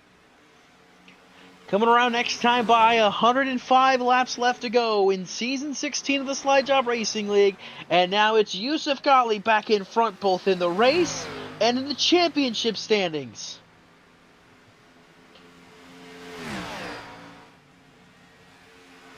He took the points lead all the way back at race number 5. And he didn't lose it until after last week. But he is fighting for all he's got right now to get away from Gavin Austin. But Gavin's not letting him go quite easy. But you can see he's not wanting to let him go, but the tires are letting him go. 0.3 of a second now is the gap for the lead. The gap for the championship between Austin and Gali. So Armistead and Lukens battling side by side for 10th. So Armistead getting by on the outside of Robert Lukens. Michael Sturgill right there is in 12th after the wreck earlier with Jared Wilson being able to recover and get back up in the picture here, so he's having a good run. Gabriel Dehari has slipped back down to 14th place, battling with Oscar Enriquez and just continuing to kind of fall back a little bit here. Not sure what happened. I think it might be, I don't don't know if it's damage. I'd be shocked if it's damage from that wreck, but he's struggling right now as they make their way back into turn 3. He's just trying to find a good middle ground. But you can see Enrique Cucalon in 9th place, kind of stacking up a couple cars here. That's Armistead, Lukens, and Sturgill just trying to get a top 10 to close this season out. All of these drivers are just want to end this season on a decent note if they can, and notch a top 10 to their name. But of these 4, only 2 of them are going to get that honor the way they run. That's 9th, 10th, 11th, and 12th right there on the racetrack.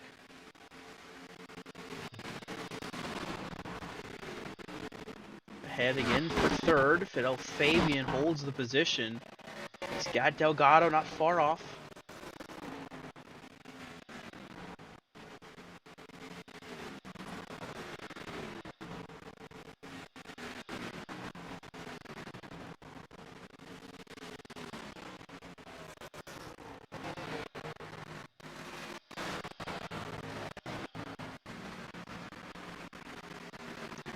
So as the field continues on, we got Harry dropping another spot now. He drops back behind Jace LaForte. He's got Diego Acuna and Wyatt Roberts.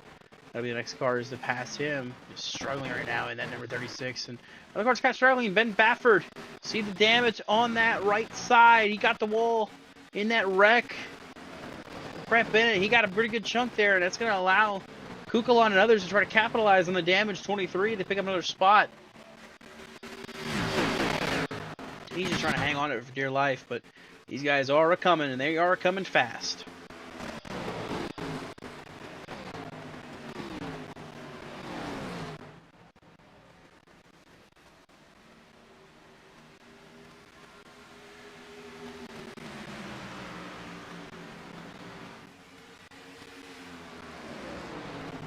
So you see Cucalon trying to make his way around that damage 23 of Ben Baffert. They'll do so. Move him up to 8th place now. Now Armistead going to have to try the same thing. Of course, Cucalon, Enrique Cucalon, different Armistead racing in the dash for cash. I believe Delgado might be as well. I'm not too positive. I'll have to check back and see who all is supposed to be racing in it.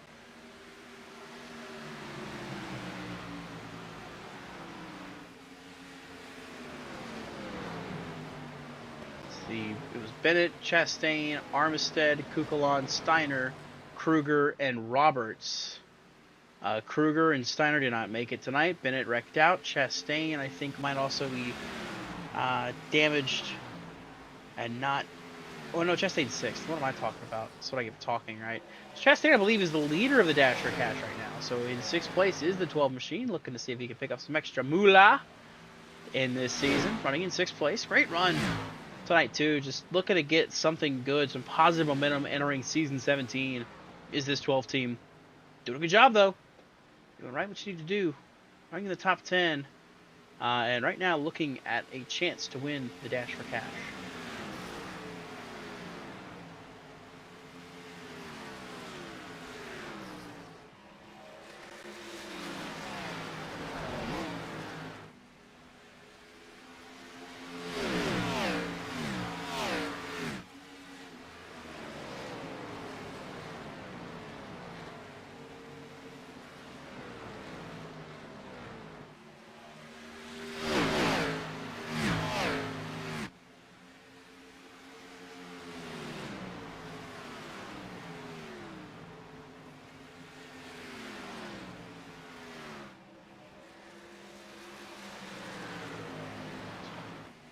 Driver Lukens move up to 9th place, kind of just watching him there make that pass. Jace LaForte is up into the 12th place and trying to battle with Ben Baffert as Baffert continues to plummet through the rankings with the damage on his car. It was a pretty promising night for this 23 car. Started up front, 2nd place, qualifying effort. Just damage to the race car in that accident with Brett Bennett and others. Is going to end his night. Pretty much the damage is not going to be enough. It's going to hold him up and keep him from succeeding. But Dane Cruz now up in 5th place, chasing down Delgado for 4th.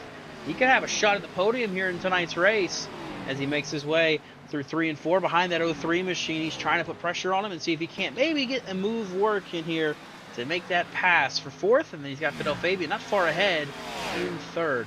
The race lead right now belongs to Yusuf Ghali. Gavin Austin is 0.8 of a second back and losing a little bit of time.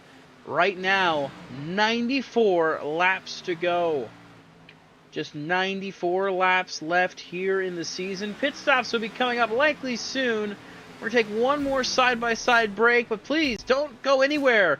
We'll get you to the finish of the Pepsi 600, the season finale here for the Slide Job Racing League.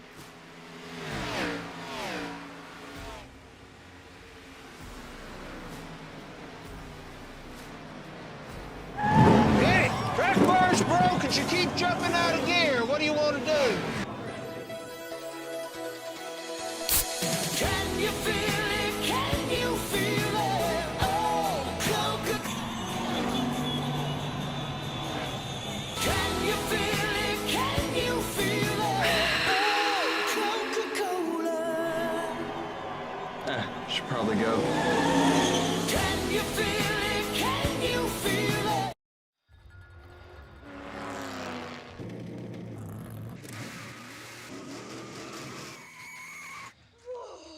Dad, where'd you get that? Oh, you won't believe what just happened. Don't tell me you got the last Diet Dew. Yeah.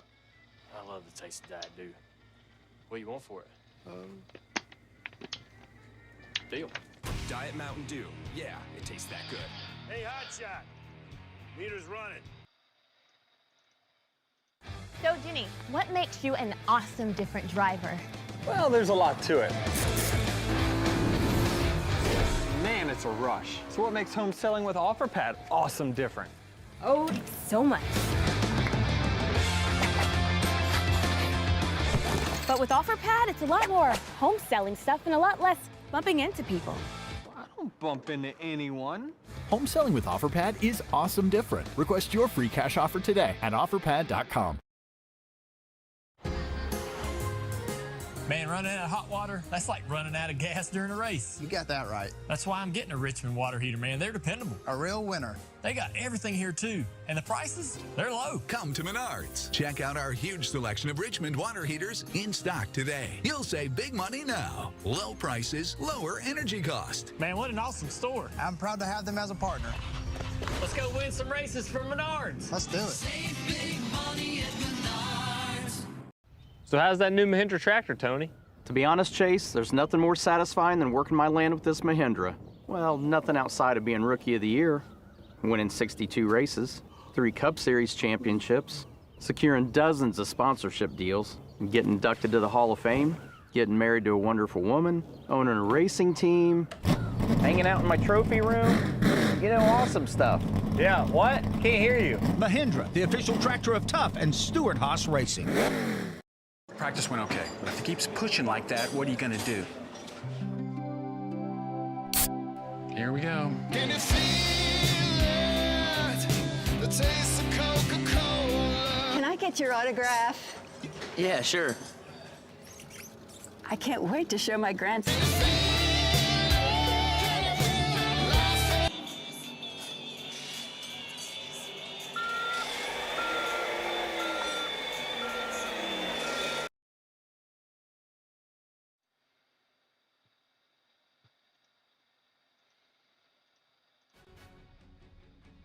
Coming to the conclusion of this one here, we just got about 87 laps to go here at Charlotte for the Pepsi 600, the finale for Season 16 of the Slide Job Racing. We welcome you back here to coverage here on BRN. Yusuf Ghali is your race leader. Yusuf Ghali is your championship leader. And he is looking to close the deal tonight if he can and to take home his first title here in the Slide Job Racing League. He's at Gavin Austin in second, 1.3 seconds back. Not out of it. It's still far from over. We still got some racing to run here. We got pit stops to make before this race can be all said and done. So as we continue on here, Gavin Austin is back behind Yusuf Ghali by about 1.2 seconds with just make it 85 laps to go this next time by. And we saw some pit stops on that side-by-side. Drivers coming to pit lane, making one of their first of their 2 stops they'll have to make in this race. And I think that's going to be a factor maker here. I think some of these guys are going to try to, I don't think they can one-stop it, but they're going to try to stretch a little bit longer, while others have, of course, pit and made their stops for what will be a two-stop effort to end the race. They'll have one more stop coming up, of course. For these drivers that are out here still, I'd say the top 9, they're just going to push it a little bit longer. They have a chance to push it longer. Some cautions in the middle of that have allowed them to save fuel, but it's still going to all come down to how things shape up for these drivers and what they're able to manage, what they're able to do with their fuel. But right now, Gavin Austin is in a world of trouble because Dane Cruz is closing for that second place spot. Yusuf Ghali blinked out. Yusuf Ghali still gone. Did he blink out or is he gone?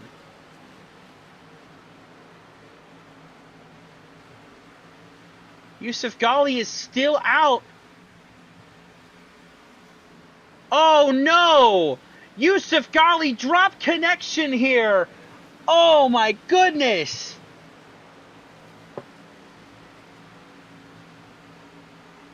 Absolutely devastating as Dane Cruz battles Gavin Austin. What was going to be for second is now for the lead. Ghali now has to frantically try to get his connection set back up to get back in the session, but that is huge. Fennel Fabian on pit lane now. Ghali is now faded back to 15th, 16th. He'll keep dropping spots. Currently only one lap down, but of course, the more laps he loses, I mean, it's more that he's going to have to just hope for late yellows, hope for wave rounds. Yusuf Ghali reportedly had a power outage. Oh my goodness. Unreal.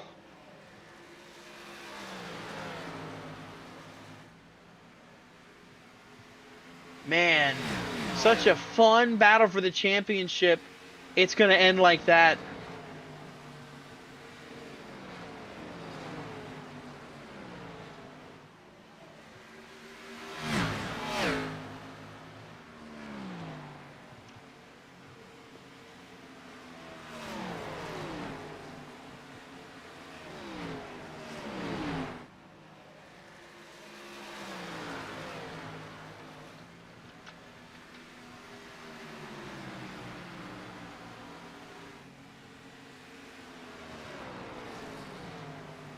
So pit stops are happening. We still have a race to run, but that is going to officially lock the championship in favor of Gavin Austin.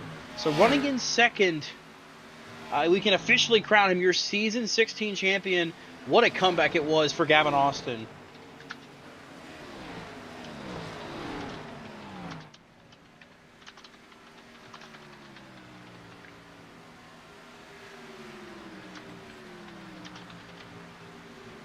So Gavin Austin will be crowned your Season 16 Slide Job Racing League champion after a connection loss. For Yusuf Ghali, his power goes out, and that ends his championship hopes, dashes them here at Charlotte with under 100 laps to go, leading this race and likely on his way to the win and the title. The bad luck strikes for the 54, and now Gavin Austin will be your champion. But like we said, it's still a race to run. Gavin Austin in second behind Dane Cruz. And let me just point something out. I want to talk about this really quickly. I want to make fun of him for it. Dane Cruz was trashing this race. He said he wasn't racing tonight. He said he wasn't going to run. And then he shows up anyways. He just shows up, and here he is leading this race. Just fantastic. Hilarious. So Yusuf Ghali wasn't the only one who dropped connection. Tyler Watermelon as well lost connection. I'm guessing storm fronts moving through the area. Of course, there's a lot of rain, a lot of storms coming through this area, like kind of like the northern Midwest, like the Mid-East, kind of whatever, like right around where we are. A lot of cars. You know, Gabriel Hari spinning on pit road. I'd say the rain that's threatening the Indy 500. It's going to be, we're going to be getting rain pretty much the entire next week, I believe, here in Kentucky. Likely affecting Tyler Watermelon, who's in Chicago, I know for sure. Not sure where Yusuf Ghali is located, but as well, Dahari, not sure what happened. We're going to go back real quick and see what happened to Dahari. That takes him out of contention for this race now, if he wasn't already. Coming to pit lane. Coming in too hot. And then just, okay. Alright. I guess he wants to watch the race happen as drivers come down pit lane. I don't know. Matthew Chastain is in third. Delgado coming to pit road, as is Gavin Austin, who peels off the pit lane now. Now it's just a battle for the race win.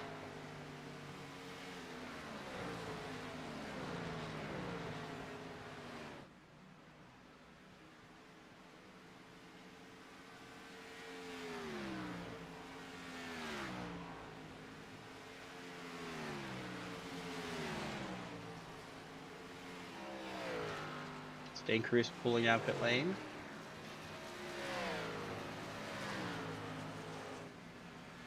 Chastain coming along as well. Blaine Sparling looks like he will stay out and run some more laps. Sturgill as well is out on the racetrack, but he has come down pit lane not too long ago, a little bit ago, but not too long ago. We're going to pull this up because we have some different strategies running right now. As you can see, lap since last pit, Michael Sturgill, a 22-lap run right now. So I think we're going to see some very, very interesting things here. And I kind of want to highlight this. So let me get my draw. If I can pull it up. There we go. So I want to point out right now that what we got right here. So you've got Sturgill on 23 laps right there. You've got, of course, those that just pit, like Dane Cruz, who just pit. Sturgill's on the 23. Fidel Fabian, 8 laps since he last came down. I mean, like, there's different splits here of who's doing what, who's running how many laps. It's going to be very fun to watch this kind of, like, convene to the end of the race on who does what.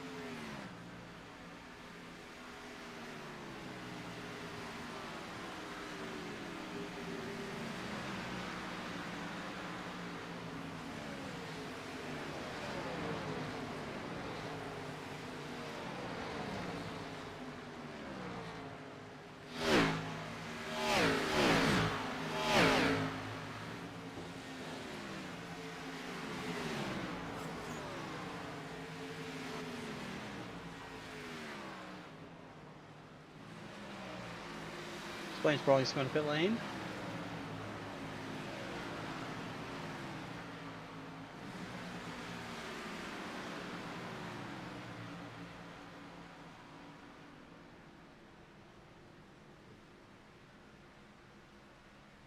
So Sparling pulls off. It's going to leave Fidel Fabian to cycle through as a race leader.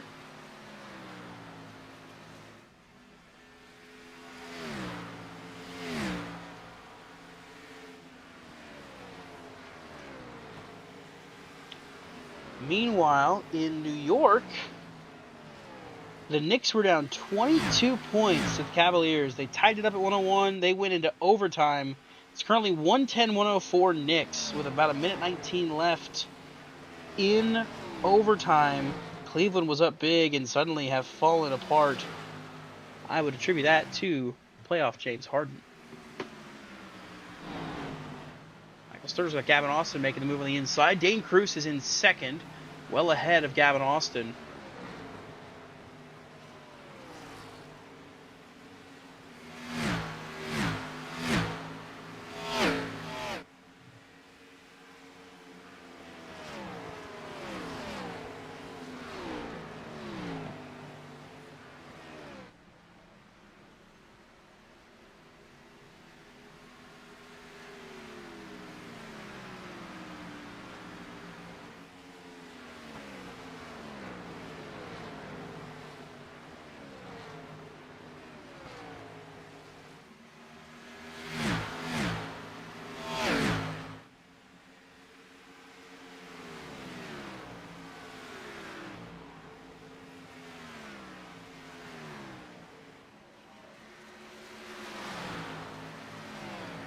So here's Fidel Fabian, who's the leader. Going to get passed by Dane Cruz on fresher tires.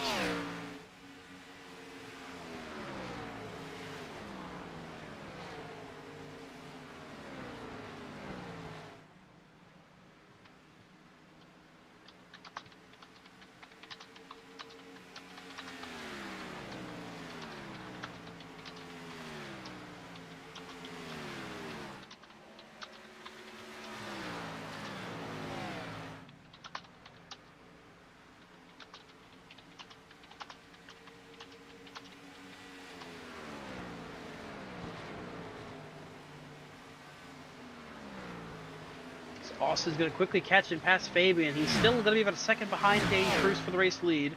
There's still going to be another pit stop to be made, I would assume, for this field.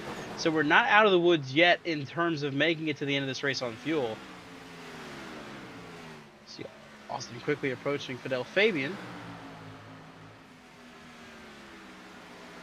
I'm not going to lie, I don't hate the current strategy that Michael Sturgill's on. I don't hate it for the end of this race, getting a top 5 possibly. 31 laps since he's been on pit lane. He's currently in 4th, the way this field is spread out. He's got a chance at a good finish, all things considered, with this strategy call compared to the leaders. See how it all plays out. Still way far from over. A lot of racing left to run. I think 65 laps to go when we hit the stripe this time by. And it's Dane Cruz leading Gavin Austin, Fidel Fabian, Christian Delgado, and Michael Sturgill, the top 5.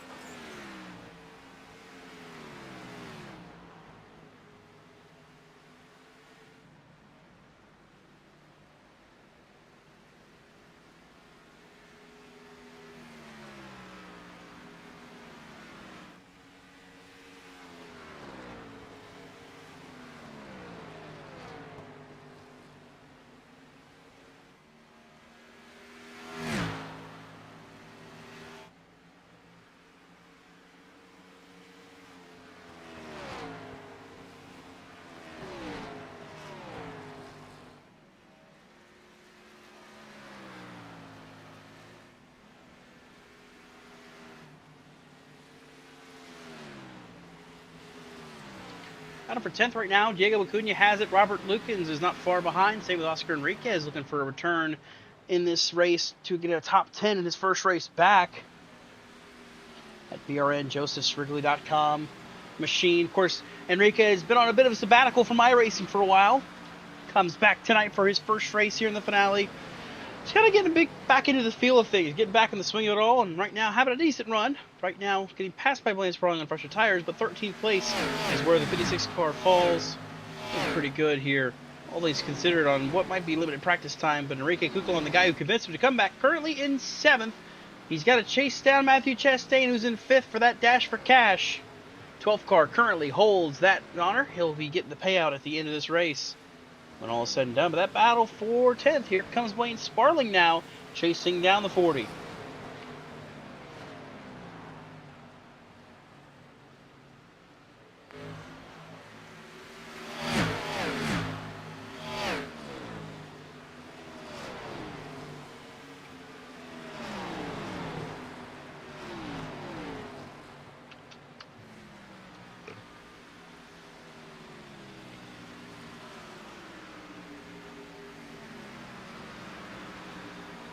So we're going to have 60 laps to go this next time by. If it was about 50 laps, you can get 50 laps on a fuel run, just about.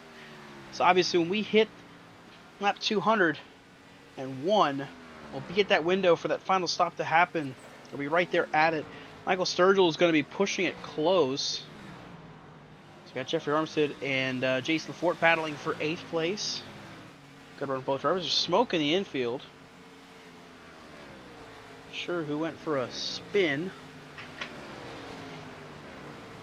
Try to look back and see. It might have been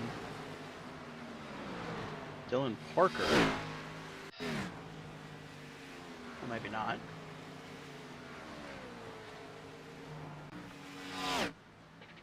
He's on the racetrack right now.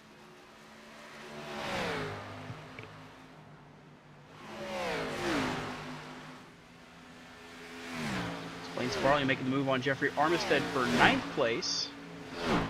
Moves to 59 up another spot. Acuna's got Lukens and Enriquez not far behind him. Just trying to log laps and get to the end of this one.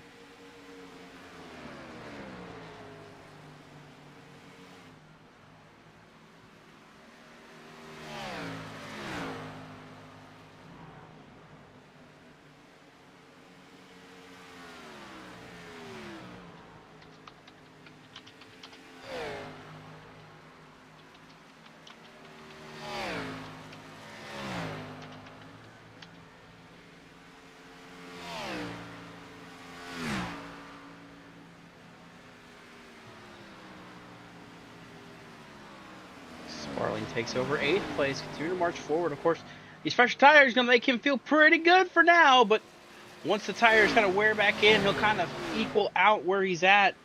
I think he might get up to Enrique in 7th, and then he'll pass Michael Sturgill for 6th, who's going to keep fading back on older tires. Of course, Sturgill probably will pit as soon as he can, as quick as he can.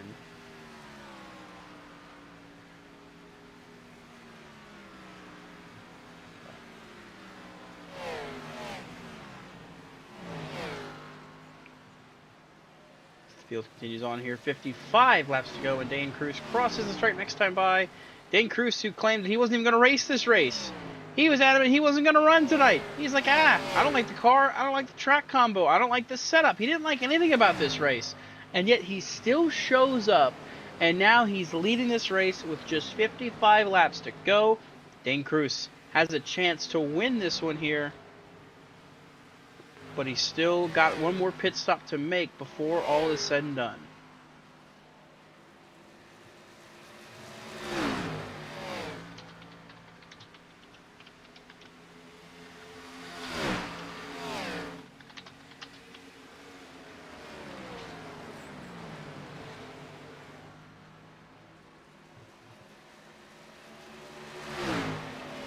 Kukulon has Sparling getting by him on the inside lane. There's fresher tires on that 59 car.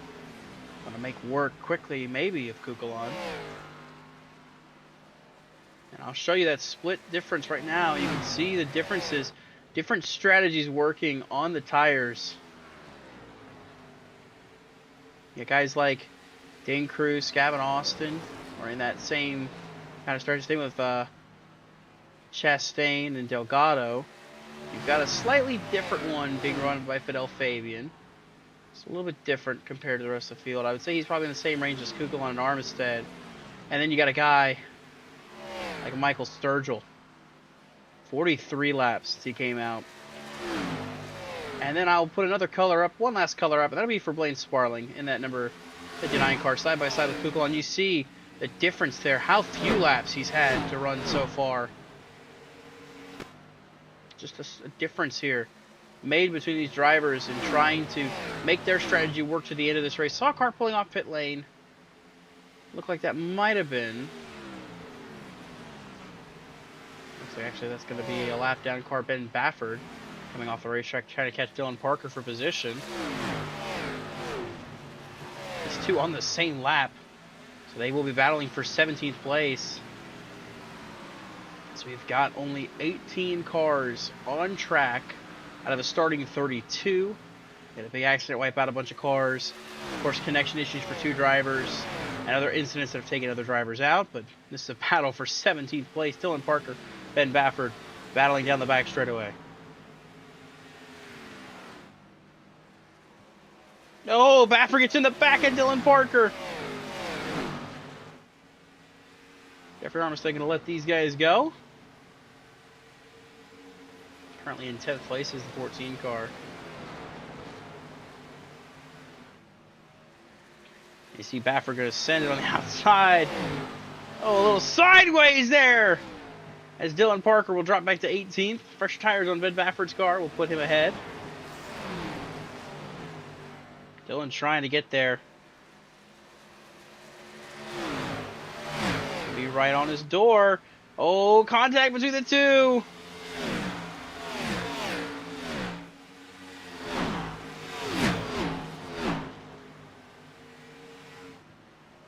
Oh, contact again! Up to the wall! Into the wall, just about!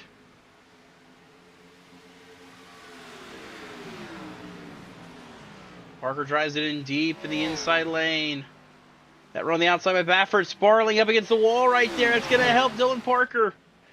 It's a beef for nothing. There's no free pass there. Chabinski in 27th and 15th place. 2 laps down will be the free pass. Just racing each other to race each other. Oh, bumper back of the 3.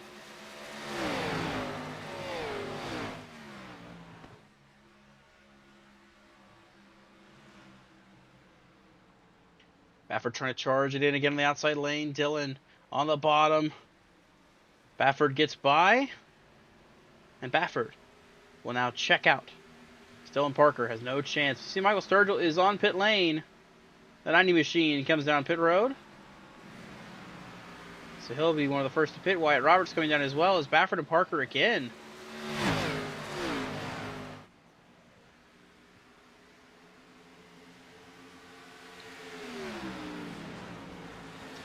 Mind you, by the way, these two are 12 laps down.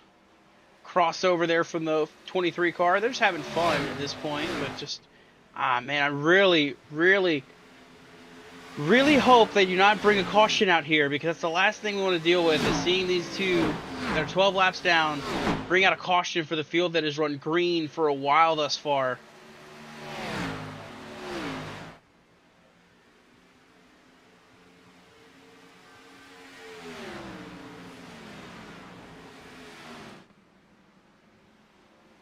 Baffert ripping the top side. Yep, clear. Dylan Parker still right there.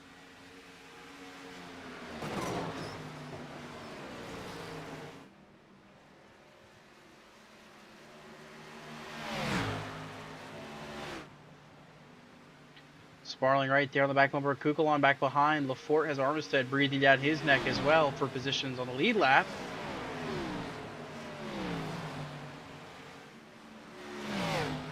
Del Fabian is still holding off Christian Delgado as Kukulon and Sparling. Sparling gets by Kukulon. Parker and Baffert are still battling.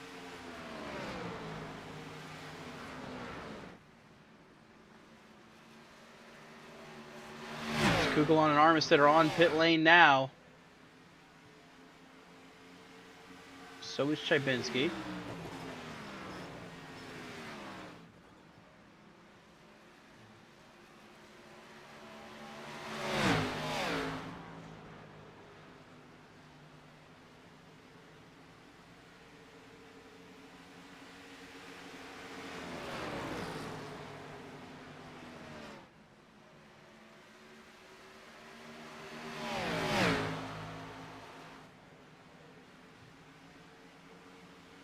Acuna's on pit lane now. Just wait for when the leaders elect to come to pit road. Cruz, Gavin, Austin Vidal, Fabian, Delgado, and then Matthew Chastain, the top 10 right now as they run.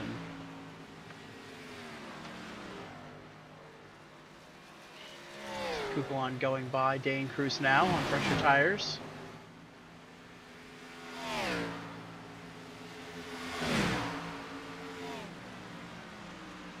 You're rolling off of pit lane now. Parker and Baffert still swapping the spot back and forth.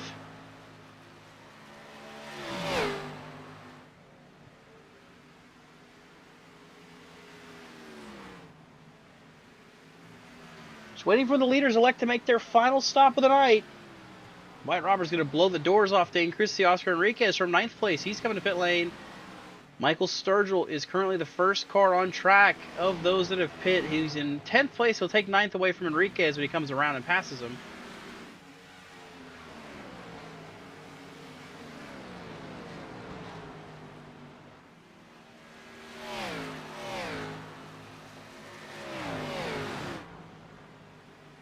These two still side by side. Still racing each other as they make their way into one. Robert Lucan's coming to pit lane now as well.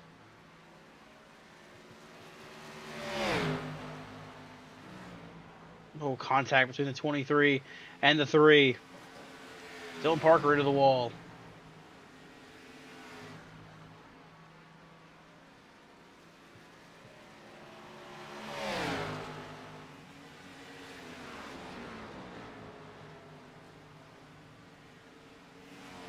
Let's see.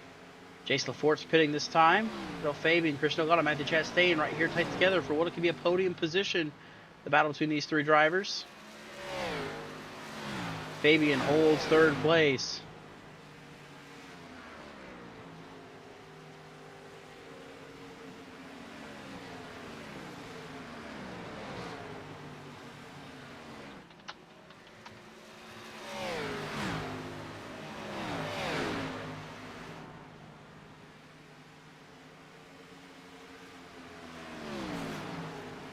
think Dane Cruz trying to just run a little bit longer. They're still mixing it up here for 17th between Baffert and Parker.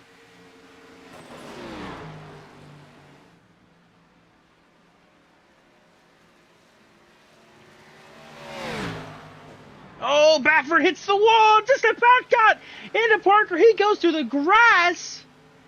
Still going through the grass.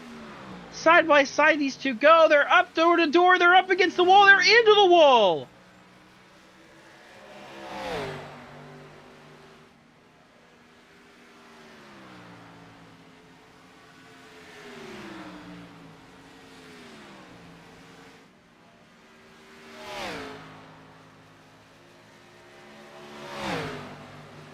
Baffert knocking the wall down again. Baffert having to hang on to it. He hangs on to it and saves it. Will Dylan lift off and let him get back to him?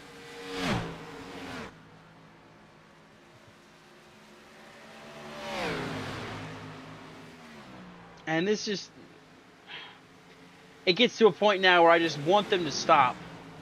I mean, I get you want to race each other and have fun and goof off and whatever, but a moment like that, Baffert got so close to losing it. It was so close to being an accident. And the last thing that you need to do, 12 laps down, is bring out a caution flag. Just, I get wanting to have some fun, but just at that point, just kind of ease off a little bit. Take it a little easier. Don't do that. Don't keep pushing, because if you push too far, you want to take yourself out. And, you know, causing a caution is one thing, but you could take somebody else out with you. You know, it takes nothing for someone like Jeffrey Armstrong right here in 9th place. Be right there when they spin out and they take each other out and they take out the field. Like, that's all it takes. Just one mistake, one slight accident, and suddenly you're junking more cars and you're causing more problems that aren't needed.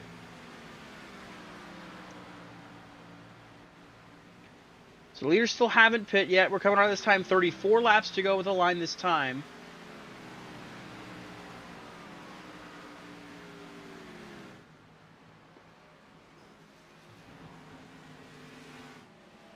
Keep panning back to this battle just to keep eyes, because the way this is going... Oh, they're both pitting. So both come to pit lane. They both sped, obviously.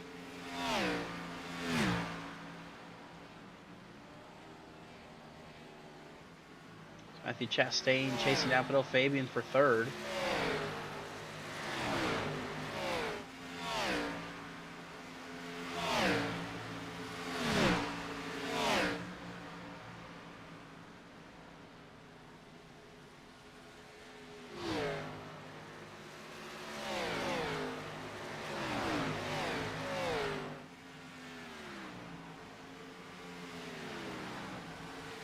Still, though, Dane Cruz staying out. Same with Gavin Austin, Fidel Fabian in third with Matthew Chastain right behind him. Jason LaFord on fresher tires trying to get by these two.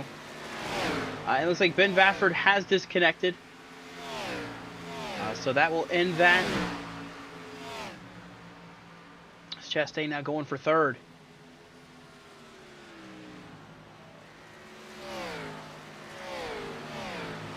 Really, Baffert's out of the car. He's not disconnected, but he's out of the car right now.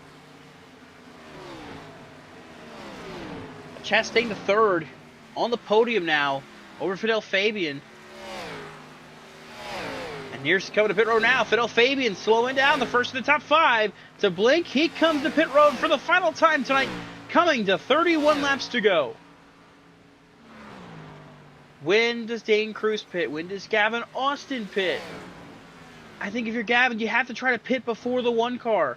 The way this thing has worked, if you pit earlier, you get a better run on somebody. But I think with the way Dane's doing this, he's doing a fantastic job out in front of this field. And with it being about 44 laps, it's coming up on them needing to pit here soon. And oh my goodness!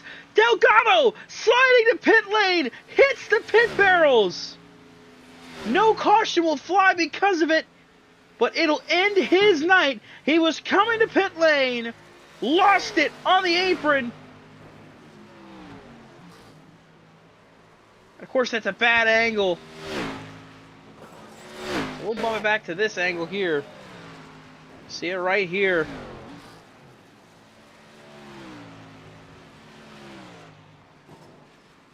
And then one last better angle, because those two angles sucked. And there we go, just bam! Right in the pit barrels. And that's going to be his night. Was running top 5, but now takes himself out of it on the final stop.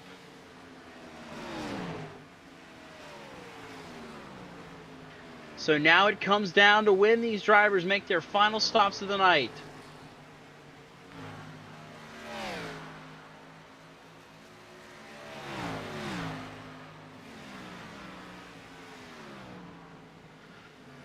Chastain is caught. Gavin Austin, who might be pitting this time. It's kind of low and kind of slow. They're 1 and 2. Austin either just trying to be safe and save, or maybe he could be running out and needing to pit here soon.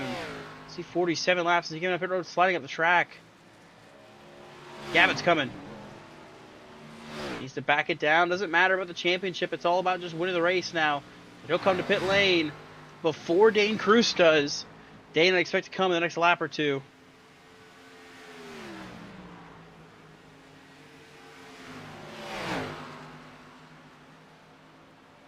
Yep, here comes Dane Cruz.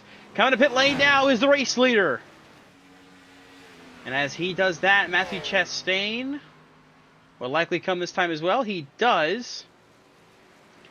And so Blaine Sparling is going to be your leader. He might pit this time as well. And this is what things get kind of shaken up with that Sturgill call. That different strategy that Michael Sturgill's on. Could he possibly take advantage of this and have enough time to hold on to the race lead? Sparling will stay out. We're watching Sturgill now as Cruz rolls off of pit lane. He's got to make his way down pit lane, but Sturgill's going to take over what would be the race lead when Sparling pits. But how big of a gap is he going to have on Dane Cruz? Is it going to be enough? Can he maybe make this work for 25 laps? I don't know. Dane Cruz is going to be fast off of pit lane. You see the gap is about maybe almost 3 seconds, but that's going to be a quick gain. Did Matthew Chastain's speed? No, just a regular stop there for the number 12 machine. But Dane Cruz on track now, and he is he's going to be much faster than these two once he gets back going up to speed. Sparling, I think, Sparling's going to have to pit. Sturgill's just trying to hold on and get a good finish out of this, hoping for the earlier pit to matter and to try to get a good running finish at this one. Here with less than 25 laps to go now, he's just trying something, and it's working pretty good, I will say. Props are due. Great call as it sits right now. Can he close it out and at least try to get maybe a top 5 out of it?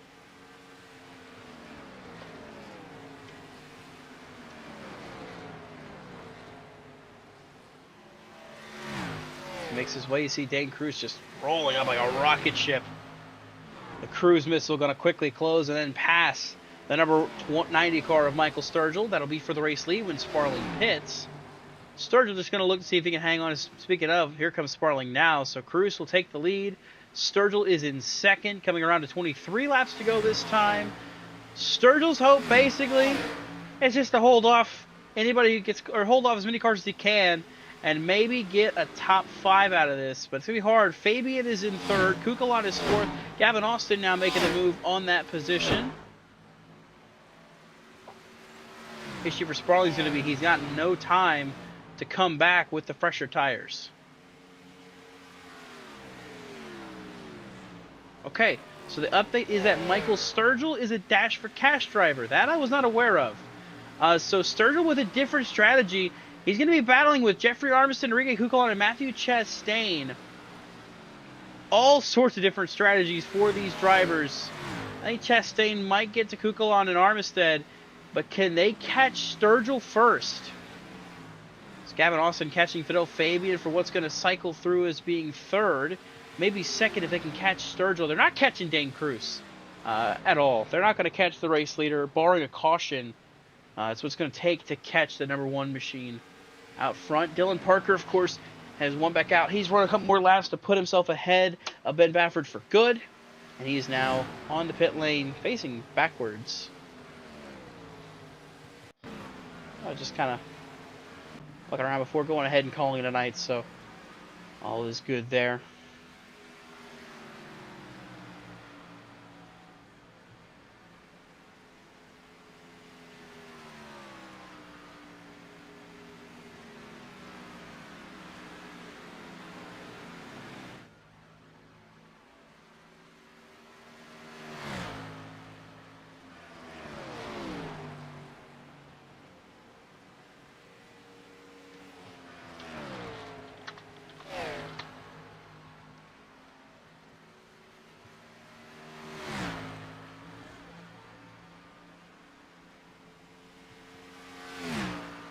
So we're just kind of waiting for the inevitable.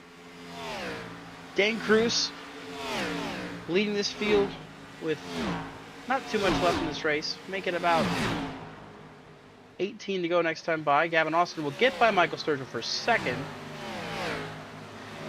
And at this point, it's pretty much academic for the race win too, barring a late yellow. This is Dane Cruz's race. And for Gavin Austin, with the incident with power going out for Yusuf Ghali, handing him the title to complete the comeback.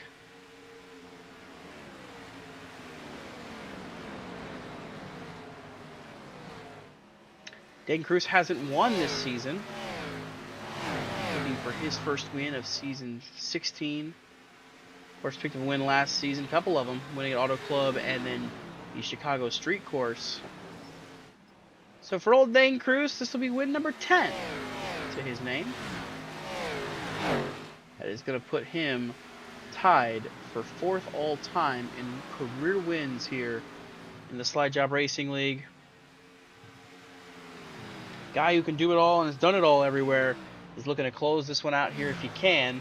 As Sturgill is trying to hang on over Fidel Fabian, who's coming up for 3rd now. And the thing is, for Sturgill, he just needs these tires to even off for a lot of these drivers.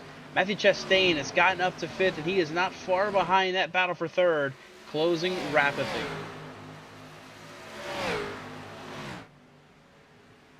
So Fabian takes 3rd. 4th place to Sturgill. Chastain 1.6 seconds back, and that's for the Dash for Cash. That's going to be for the payday at the end of this race between Sturgill and Chastain is flying compared to Sturgill, who's just trying to crawl his way through and see if he can hang on. But coming across the stripe, this time for the last time in Season 16, it is the 15 to go, presented by 72diecast.com and 72diecast on eBay. If you're looking for any new pre-orders on diecast, like maybe you want to for some reason order any of the Dover wins like Kyle Busch, Corey Day, or the Dover All-Star winner Mr. Denny Hamlin, you can pre-order those at 72diecast.com. But if you're looking for some used diecast, new to your collection, I should say, you can head over to 72diecast on eBay. He's posting a bunch of new stuff that I picked up for him, a bunch of old Jeff Gordon cars. There's some other really cool pieces like Kyle Larson's first career win, Denny Hamlin's Daytona 500 in 2016. A lot of cool pieces in that lot, so check him out, 72diecast on eBay or 72diecast.com for all of your new diecast needs. Dane Cruz out in front, Fidel Fabian, Matthew Chastain, and Michael Sturgill, the top 5. 2nd place is your champion right now, Gavin Austin. He's looking just to close this race out so he can go ahead and get the party started without having to race the car as well.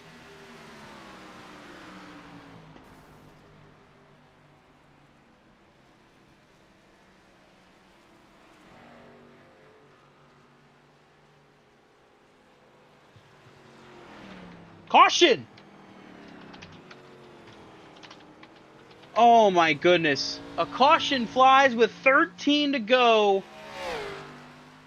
And just like that, it's Chase Lafort. Damage to the back of the 92. We can't just finish this race under green. We can't finish the season under green. Why would we? Take a look and see what happened here on the BRN replay. Oh my goodness.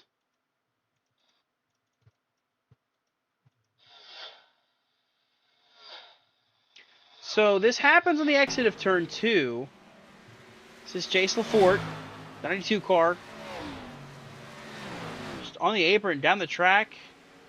Hits the... What on earth are we doing? Up the track, and Shane O'Neill, man. Nowhere for the 24 to go. on board with Shane O'Neill. What in the world was that?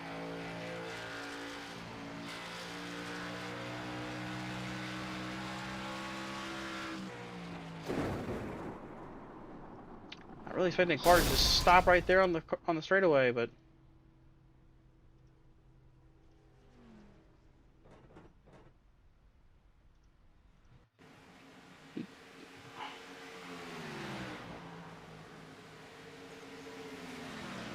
Did his monitor disconnect?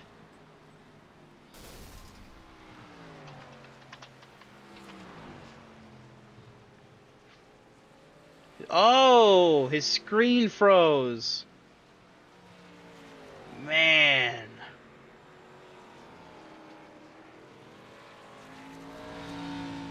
Right on board with him here. I mean, obviously, your screen freezes, you can't really do anything.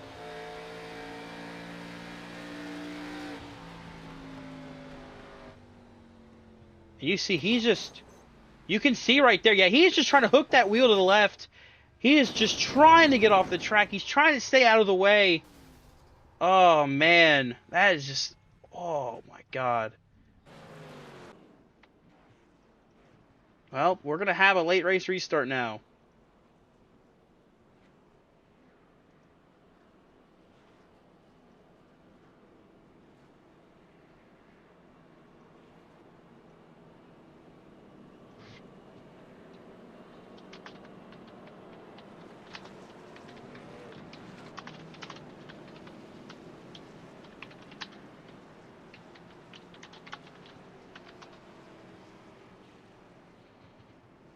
All right. So here's how things go. Dane Cruz, Gavin Austin, Fidel Fabian, Matthew Chastain, Michael Sturgill the top 5, Enrique Cucalon, Jeffrey Armistead, Diego Acuna, Wyatt Roberts, Robert Lukens are your top 10. Just checking to see. We did have some people come down pit road and take tires. Like the driver in 5th place, Michael Sturgill. He took tires, as did Cucalon Armistead. So it's going to be interesting to see. Jace Lafort is still out on track. That car is damaged beyond repair. I don't know what we're doing.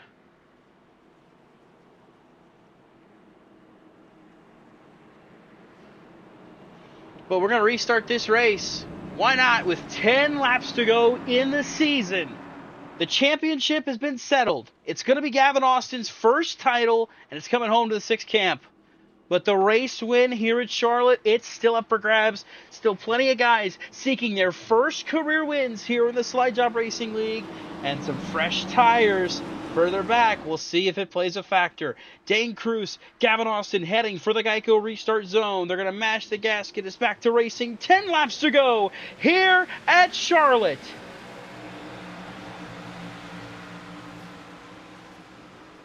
You see quickly everybody trying to shuffle through, finding any open lane they can. Sturgill now is in a 3rd.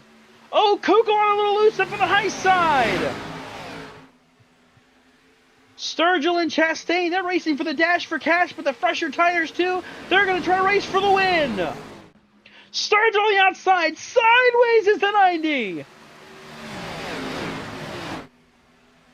Fabian fading back in the background. Cruz leads just barely over Gavin Austin. Here comes Wyatt Roberts to the 42. And Jeffrey Armistead in the 14. Sturgill by Austin. Can he get to Dane Cruz? Wyatt Roberts trying to find a way by through on the inside lane. Sturgill blocking the lane. Gets in hot. He gets tagged. Around he goes into the outside wall. Caution will fly again. Blade Sparling damaged. I think that's Gavin Austin that got damaged as well. It doesn't matter for his sake. But damage to the 6. Another restart coming. Wyatt Roberts is your race leader. This all starts with Michael Sturgill. I was getting ready to mention at the top of the broadcast, I talked about how good of a season he's had, and how close he's come. Just got in hot, tried to get out of it. Roberts is down the inside lane, gets into him. Man, just a lot of cars, nowhere to go. Just in the midst of all that. Gavin Austin, big damage to the 6 car. You'll see it here on this replay. think Sturgill was worried about the 42 setting. He was inside, tried to gas it up, and just has to check up for Dane being right there into Wyatt Roberts. See Kukulon getting by, but Acuna getting some damage as well.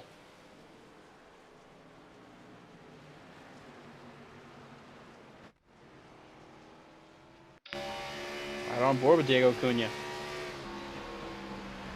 I think Chastain might have gotten some damage too in this one.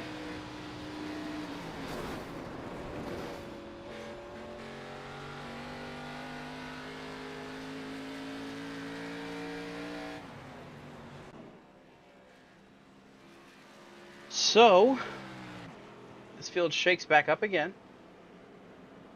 Top 5 right now are Wyatt Roberts, Dane Cruz, Matthew Chastain, Diego Acuna, and Jeffrey Armistead. The dash for cash right now would go to the race leader, Wyatt Roberts. Jeffrey Armistead is in 5th. Matthew Chastain is in 3rd. Same as Diego Acuna. He's trying to win it as well. A lot of guys in contention trying to win it.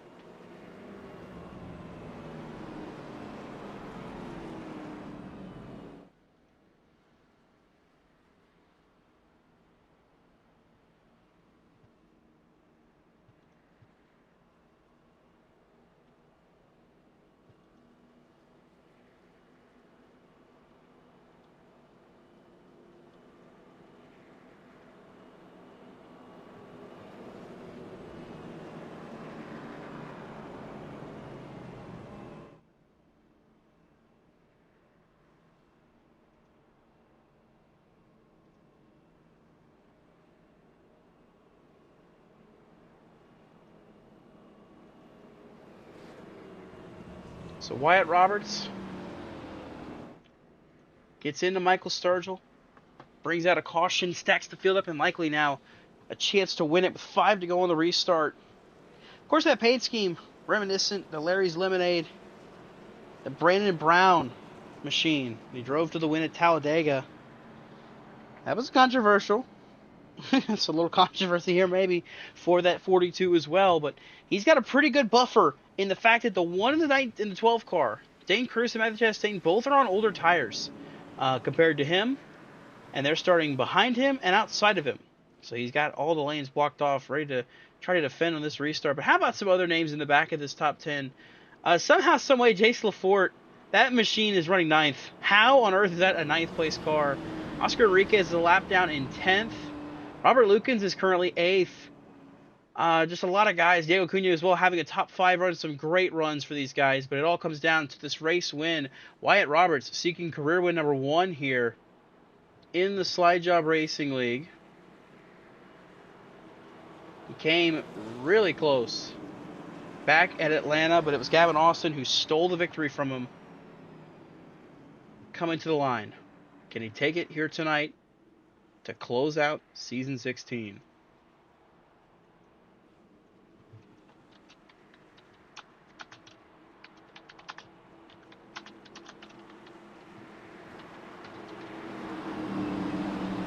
Pace car dives off. Wyatt Roberts, the control car. 5 laps to go here at Charlotte Motor Speedway. Green flag gonna fly. Back to racing. And you see the wheel spin on the 12 and the 1. Quickly, everybody gonna have to find a way around him. Here comes Armistead to the inside of Chastain. Acuna trying the outside lane. Roberts just needs to hold on for about another 4.5 laps. Cruz is in 2nd. He's got Acuna on the outside, trying to make it work. Oh, Cruz with a bobble ahead of Armistead. Acuna into the wall, but tracking down Wyatt Roberts. 4 laps to go. The gap is shrinking. The 40 is pushing with all he's got because that's all he can do. And he is gaining on Wyatt Roberts now.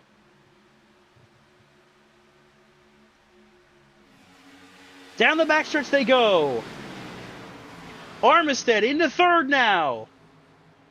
The top 2, Roberts and Acuna, are looking for career win number 1. Armistead looking for his 2nd. You got Kukulon in 4th. Dane Cruz is in 5th.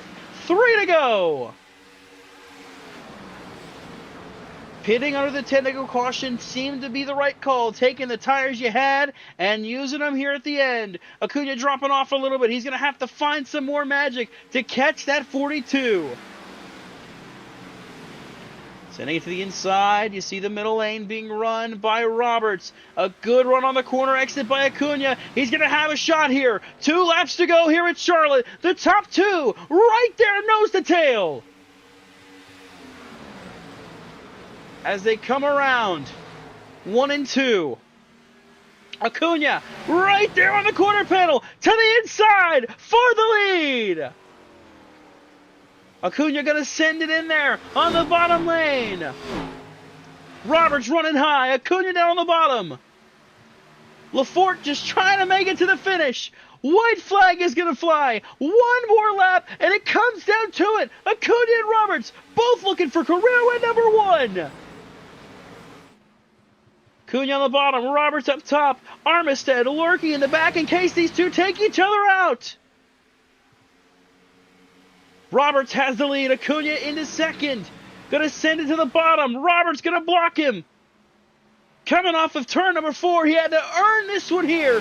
It was taken in Atlanta. He'll take the win tonight. Wyatt Roberts closes season 16 with his first career win here at Charlotte.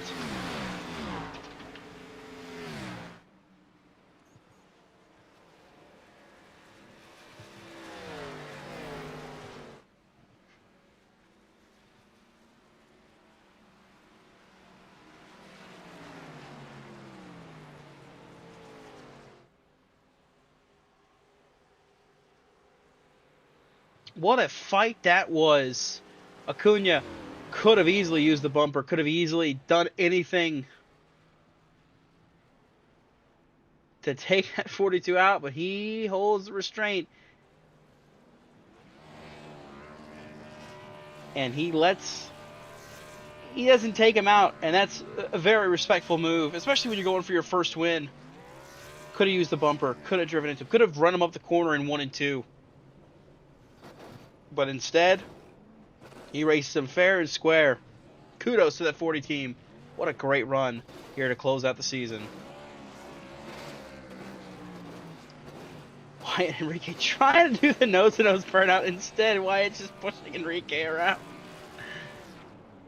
So as they struggle to do that, we'll take a look at your finishing results tonight here from Charlotte. Wyatt Roberts picks up career win number 1 to close out season number 16. I believe Gavin Austin also on the racetrack as well. We'll look and see. I think he's currently doing donuts as well somewhere. Yeah, he's out on track. Mention your season 16 champion. I think someone just blew up.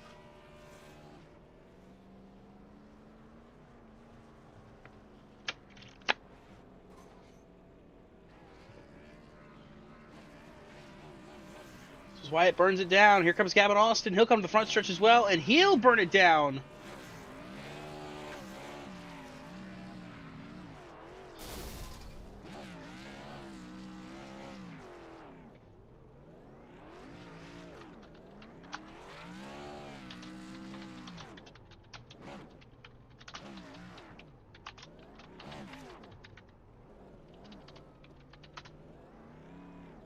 Gavin Austin burning it down on the front stretch. Damaged car and all. His first career title.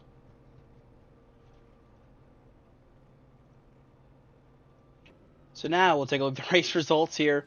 Mentioned Roberts over Acuna. Jeffrey Armistead, a great result, finishing 3rd here in tonight's race.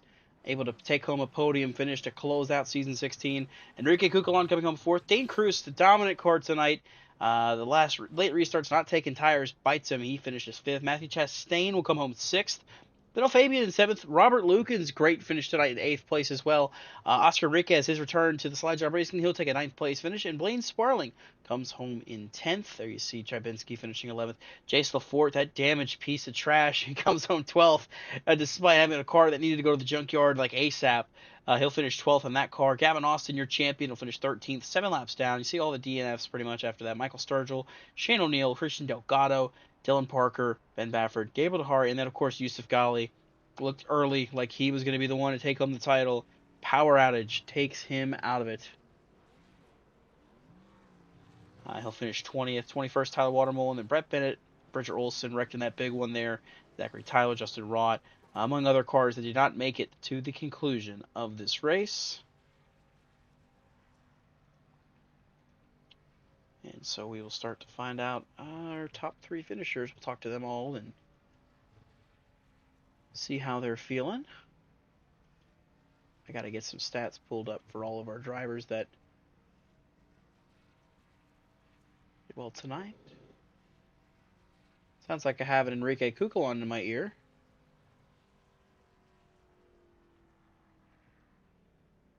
The booth, I can hear you. No one else can hear you. I hope you know that. Just letting you know.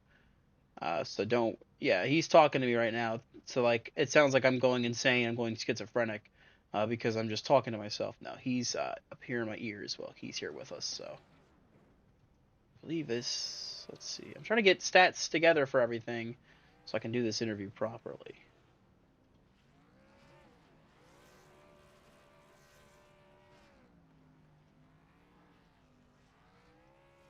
There we go. Stats are my thing.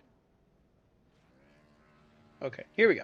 Let's get a hold of our top 3 finishers.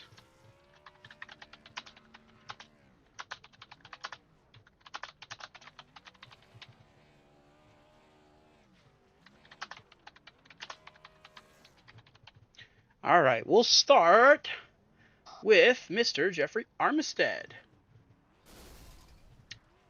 Hey, Jeffrey Armistead, it's all set on the booth. You got a copy? Yes, I do. Alrighty, well, it comes down to a chaotic finish in this race, but you take home a 3rd place run. What was that race like for you behind the wheel of the 14 machine?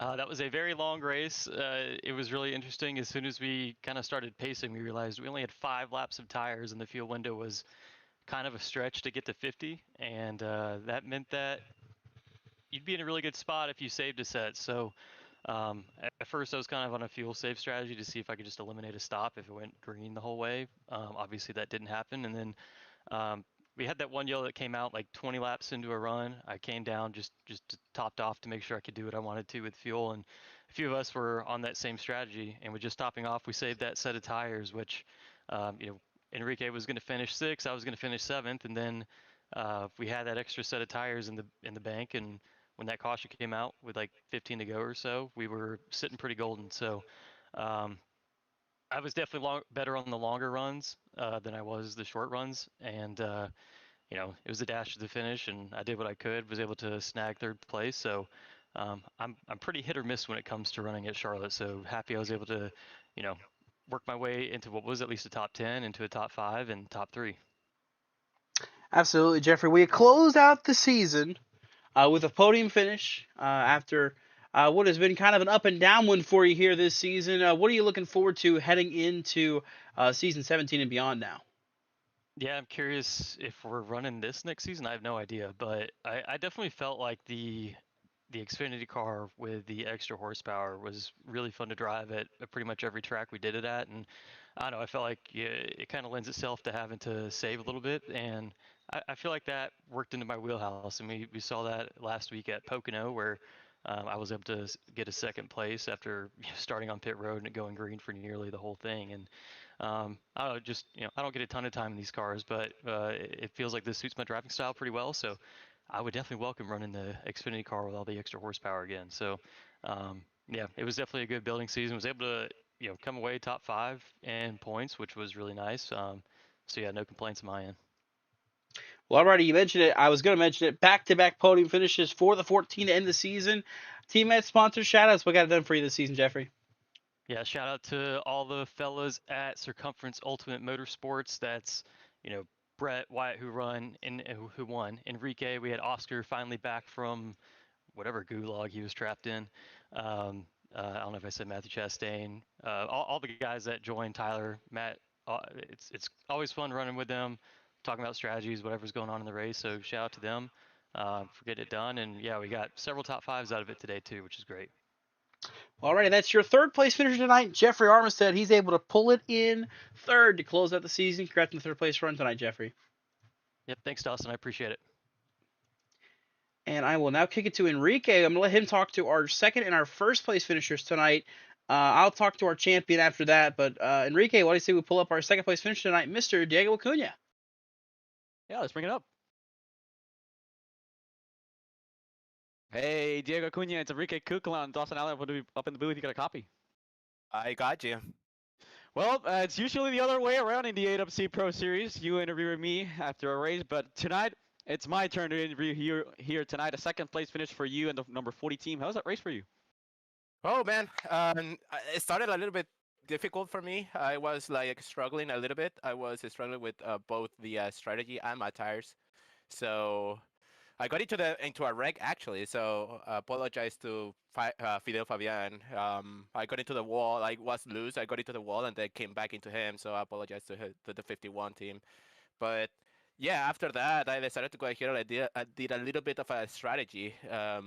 When that caution happened, I decided to not go ahead, like just not put tires because I really thought that the tires were gonna be a little bit big of a deal. So I decided to go ahead and like survive. Of course, I missed that big one on the next yellow. Was able to survive that one and then able to survive. Try to do the same strategy I was planned to do, which was split the stage from 100 to 150 to 200, and then maybe get a yellow in the last run. And well, we got the yellow and was able to get those fresh tires, and well, was able to go ahead and get the front. Oh, that was I'm shaking right now trying to pass Wyatt, but good job for him to win. So yeah. Yeah, still a pretty good result for you and this 40 team, and of course, some good momentum heading into season 17. But just rewatching that finish, what else do you kind of need to get past the 42 there at the end? I think I when I tried to pass him on the bottom, I tried to send it into turn 1 on the last corner, and then try to use the turn 3 and turn 4. Since if you go into the top side, he will got some kind of tightness, and that maybe I wasn't gonna able to get him right there. But yeah, no, I didn't have any other choice but stay on the bottom. I tried to do a slide job or something on turn 1, but that didn't work. And of course, he got the top run. So yeah, I don't know if I was able to do something else, but I of course. I will take it. No, not gonna lie. I had a lot of ups and downs, mostly downs than ups in the slide job season 6 championship. So finishing it off strong actually makes it very good. Of course, a strong finish to the season, of course, and as I mentioned, a pretty good strong base for season 17 once we picked things up back in July. But Diego, any teammate sponsor shout-outs? Got that 40 car up on the podium. Well, first of all, I'm gonna shout out Gavin Austin, my teammate, to win the championship. He was getting a huge battle with Yusuf, and then Yusuf, unfortunately, he got the power outage, and he was pretty much out of the race at that moment. So, congrats to Gavin, my teammate, to win this championship. Of course, I'm gonna shout out my other teammate, Christian Delgado, also as well the HBTV network and HBTV After Dark, the little hosted series that we do on Saturday nights. And well, of course, I will shout out my Delta Designs, my own design page, or my own design little enterprise where I do designs for iRacing, mostly NASCAR, of course. And well, of course, I getting this Pokemon number 40 to the second place. It feels like very good because after that race on Kansas, I tried to do the 30 year anniversary, and I pretty much botched that race so bad. And I was really sad that I was very good. I was really fast on that race. So of course, that's when I decided to go ahead and I use just Pokemon as the sponsor. And of course, Pokemon big time thing on my life. So I'm very glad I was able to get this Pokemon car onto the second place. Well, at the end of the night, it was a second place finish for the number 40 team and Diego Acuna. Congratulations, Diego. We'll let you go. Hope to see you next season, and I'll see you in Milwaukee in just 2 weeks. Yeah, I see you right there. I'm gonna be on the other side around. Yeah. Hopefully, I get to talk to you. Yep. Thank you. All right, let's bring up our race winner, Mr. Wyatt Roberts. Yeah. Well, he was involved in a wreck, played the strategy right, and at the end of the night, Wyatt Roberts comes home with a win here in Charlotte. Wyatt, it's Enrique Kuklon and Dawson Allen up in the booth here to copy. Yes, I do. Well, main question, how do you get up there? Well, it was a crazy final restart. Me and my teammate Brett Bennett were talking, and we decided not to take tires on, I think it was like a lap 130 something caution. Didn't take tires, stayed out, had the front row, and we were both involved in a wreck. Luckily, mine was a little less bad, but I ran the next 100 laps with damage. It was minimal damage. I luckily didn't go a lap down or anything, but I thought my race was done. I thought I was finishing 9th or 10th. But we had that caution with 10 to go.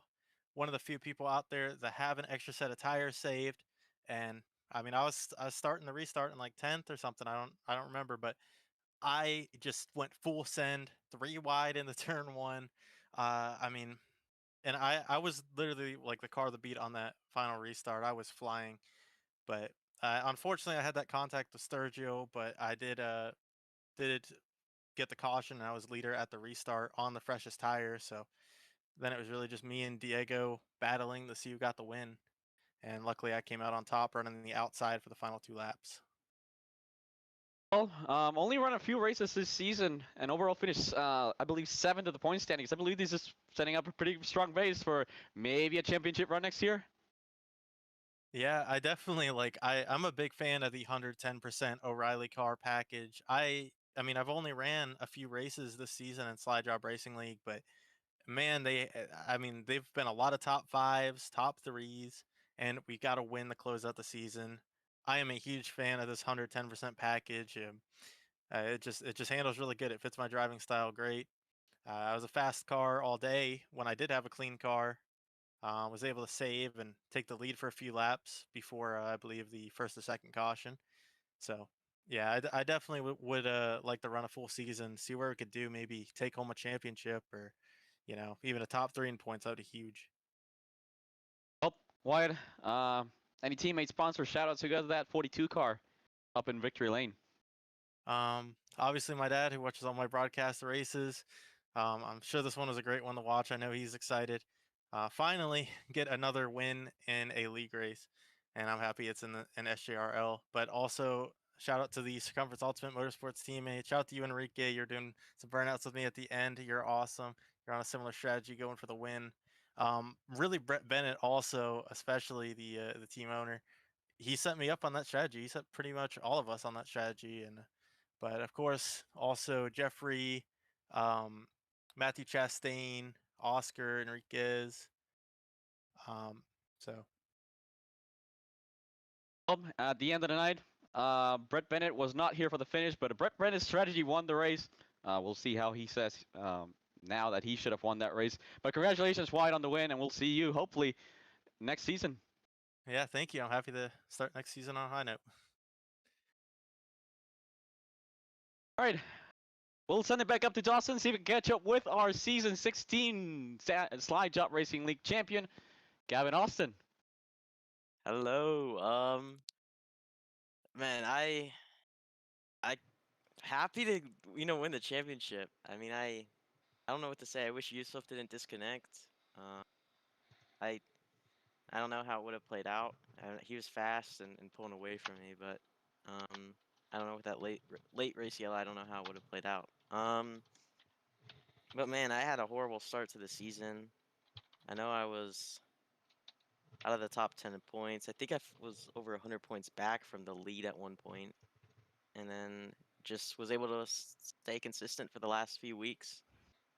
Get some good podium finishes in the wins and getting it done. And I honestly can't thank Christian Delgado, Diego Acuna, Daniel Mosteller, you guys too, Marcus, everybody else. I mean, this season was a blast. This is the first league I've ever really ran full time, committed to a league. Most leagues I just do, a few races a season just for fun, and I had a blast this season. I'll definitely be back next season, and I mean, just what a way to do it. I mean, I don't know what to say, to be honest. Well, I'll cut in and I'll ask you, just you talked about that stretch at the end of the season. I mean, at one point you were 106 points back of Yusuf Ghali for the championship lead. I think you were 76 points back the moment we started this run at Sebring. I mean, how does that feel? Just having a stretch like that, almost not to say a goal in the horseshoe, but it just that the incredible run of luck, of just great races, and just everything coming together. What is the feeling like of that? That you are able to come back from such a deep hole. Um, it's, I mean, I know I was very frustrated with how the beginning of my season went. I was fast at some tracks, just made mistakes, and Darlington really set me back with the incident that happened took place there. And at one point, I didn't even feel like continuing the season, just because after Darlington, I just was kind of a little bit upset with the league, I guess. But I stayed in the league, and that's the best decision I've ever done because these last 6 races have been a blast. And I can't think. Once again, I mean, everybody who puts on this show, everybody who, is part of this league, the drivers as well. We had a lot of drivers come in today. We've had a good show up for a lot of the races, and it's been fun. And um, I mean, yeah, I'm very happy I stay committed to this league. Um, I'll definitely. I know I said this earlier, but I'll definitely be back next season. And yeah, I don't know. Well, alrighty, Gavin. Championship win here. Of course, the 4 wins on the season. You win the title. Heading into next season, you will become our defending champion. What are you looking forward to next season? It sounds like we're going to keep the same cars. From my understanding, we are keeping the O'Reilly's cars with the 110% power. So, how are we feeling? Heading into next season, you're keeping the same car and everything. Heading in as a defending champion. Hopefully, we continue the momentum going into it. I know I was talking to Marcus just before you dragged me in. I might miss the duels in for Daytona, so I don't know that if I miss that, if I'll be able to run Daytona. I'm not sure how that works. So I may not be here for week 1, but I'm really looking forward to it. I know he was talking about some possible new tracks and some tracks he's removing. I know he mentioned he's removing Sebring, and I'm a bit disappointed by that. But maybe we'll get Mexico City because I think I'll enjoy that. Or even St. Petersburg. St. Petersburg might be fun with the rally cars. I don't know. I'm really looking forward to next season, and the the hope and plan is to go back to back for the championship. But got a long ways and a lot of work to go towards that. I struggled on a lot of things this season, tire saving especially. I just was awful all season long, and this off season I think I'm gonna work on that. And next season I think I'll put some more practice into the races because a lot of these races I didn't put much practice into besides Sebring and Pocono last week. And Pocono last week I still wasn't that great. It was awful. And I think I had some bit of luck this season. I don't think I'd be sitting where I am right now without a bit of luck. I mean, last week is kind of an example of that at Pocono. And um, yeah, I don't know. I mean, I, I don't know what to say. I mean, I'm still kind of speechless on what's all happened. And it was fun battling Yusuf. And I wish his power didn't go out. I would have liked to see how it would have played out, but yeah. All right, the final thing to say, teammates, sponsors, shoutouts. What got you all season long through to this championship? Obviously, HVTV, High Velocity TV. Go subscribe to them on YouTube. I help them up in the booth. The huge shout out to them. Christian Delgado, teammate. He's part of the HVTV. He's the owner of HVTV. So huge shout out to him and Diego Acuna. My teammates all season long racing with them was a blast. Once again, Daniel Mastelli's kind of helped me this season strategy wise and some other stuff. And once again, you guys, Marcus, all the admins, all everybody in here once again who puts this show together, and you each and every week for broadcasting it. and letting everybody else watch it. I want to shout out my parents. I think my mom's watching. She said she wanted to watch this race. So I don't know if she is. Hello. Uh, yeah. I mean that's kind of all I have to think. Oh, and we gotta thank RGR as well. Uh, another team, and yeah, that's kind of it. Oh, and Aiden Walker Photography. Aiden Walker Photography. Can't forget Aiden Walker, the goat. Well, alrighty, that is your season 16 champion. He pulls it off here at Charlotte, and a remarkable comeback completed. Gavin Austin will be your champion here in season 16. Congrats on the championship, Gavin. Thank you. Well, Enrique, normally here on Tuesday nights you're out on the track, so I'll ask your opinion. What were your thoughts on this season? Tonight the season, but the race tonight and then the season as a whole.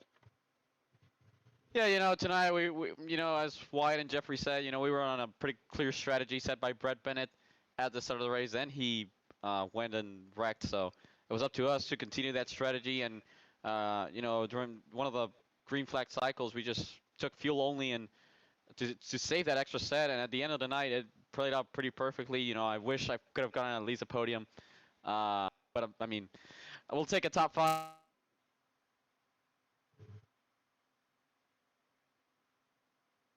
Enrique? Okay, well, that was funny. Alright, we lost Enrique. Okay, well, he'll take a top 5. He finished 4th tonight, as well as the 3rd place finish last week, or the 2nd place finish last week. I believe, no, 3rd place finished last week. It was 3rd last week. He finished behind Jeffrey, and then Gavin, who won the race. But I'll give my thoughts after Enrique kind of disappeared and crashed on us here.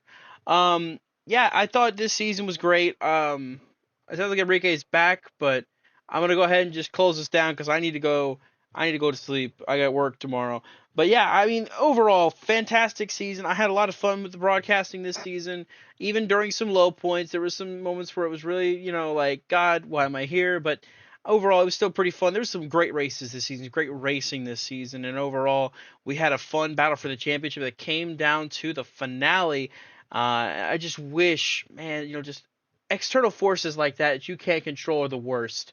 And I really do feel for Yusuf Ghali. Very well could have won the title tonight. Very well could have at least, even if he wasn't leading the race at the time too, it would have been a battle between him and Gavin before the end of this race. I think it would have been a lot of fun to watch that battle transpire. Unfortunately, circumstances out of his control, out of our control, out of anybody's control, take him out of it and eliminate him from it. Take him to knock him to 2nd place, but still a great season nonetheless for the 54. But gonna feel pretty hollow after that one. So that'll do it from us here tonight for the Slide Job Racing League for season 16. Another fantastic season in the books. I've been covering this now since season 9, and I'm not stopping anytime soon. We're excited for season 17 to kick off. I believe right now the tentative plan is in July. I'm not sure, but we're gonna have about a month or so off, and once we get back, it'll be time for some duels and some Daytona racing once again in the summer. Looking forward to it.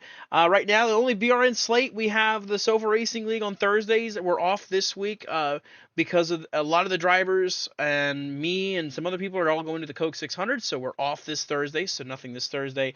But we will be back here on BRN this upcoming Monday night for the Fast Track Cup Series. They're running of Charlotte.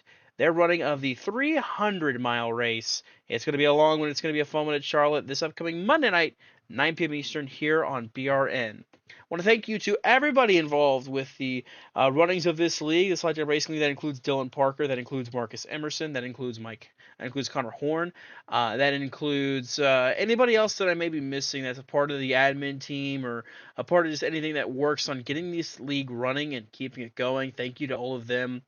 Thank you to everybody who comes out and races. We've had a lot of new faces come out this season, a lot of old faces that have come back this season.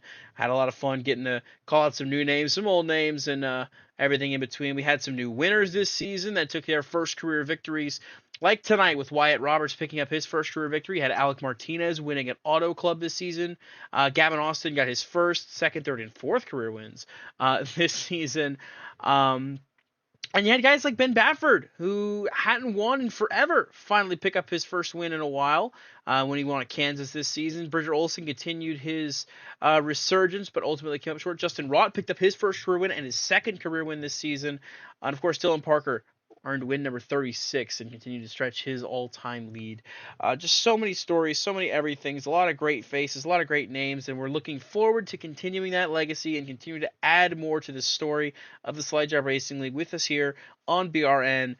I'm excited. I had a lot of fun, and I want to thank you, as always, for everybody who tuned in, everybody who raced, everybody who works on this stuff, everybody on BRN. Thank you for everything. This is Dawson Allen signing off, saying so long, have a great rest of your night, and congratulations once again, Gavin Austin, your Season 16 champion of the Slide Job Racing League. Good night, everybody. Take care.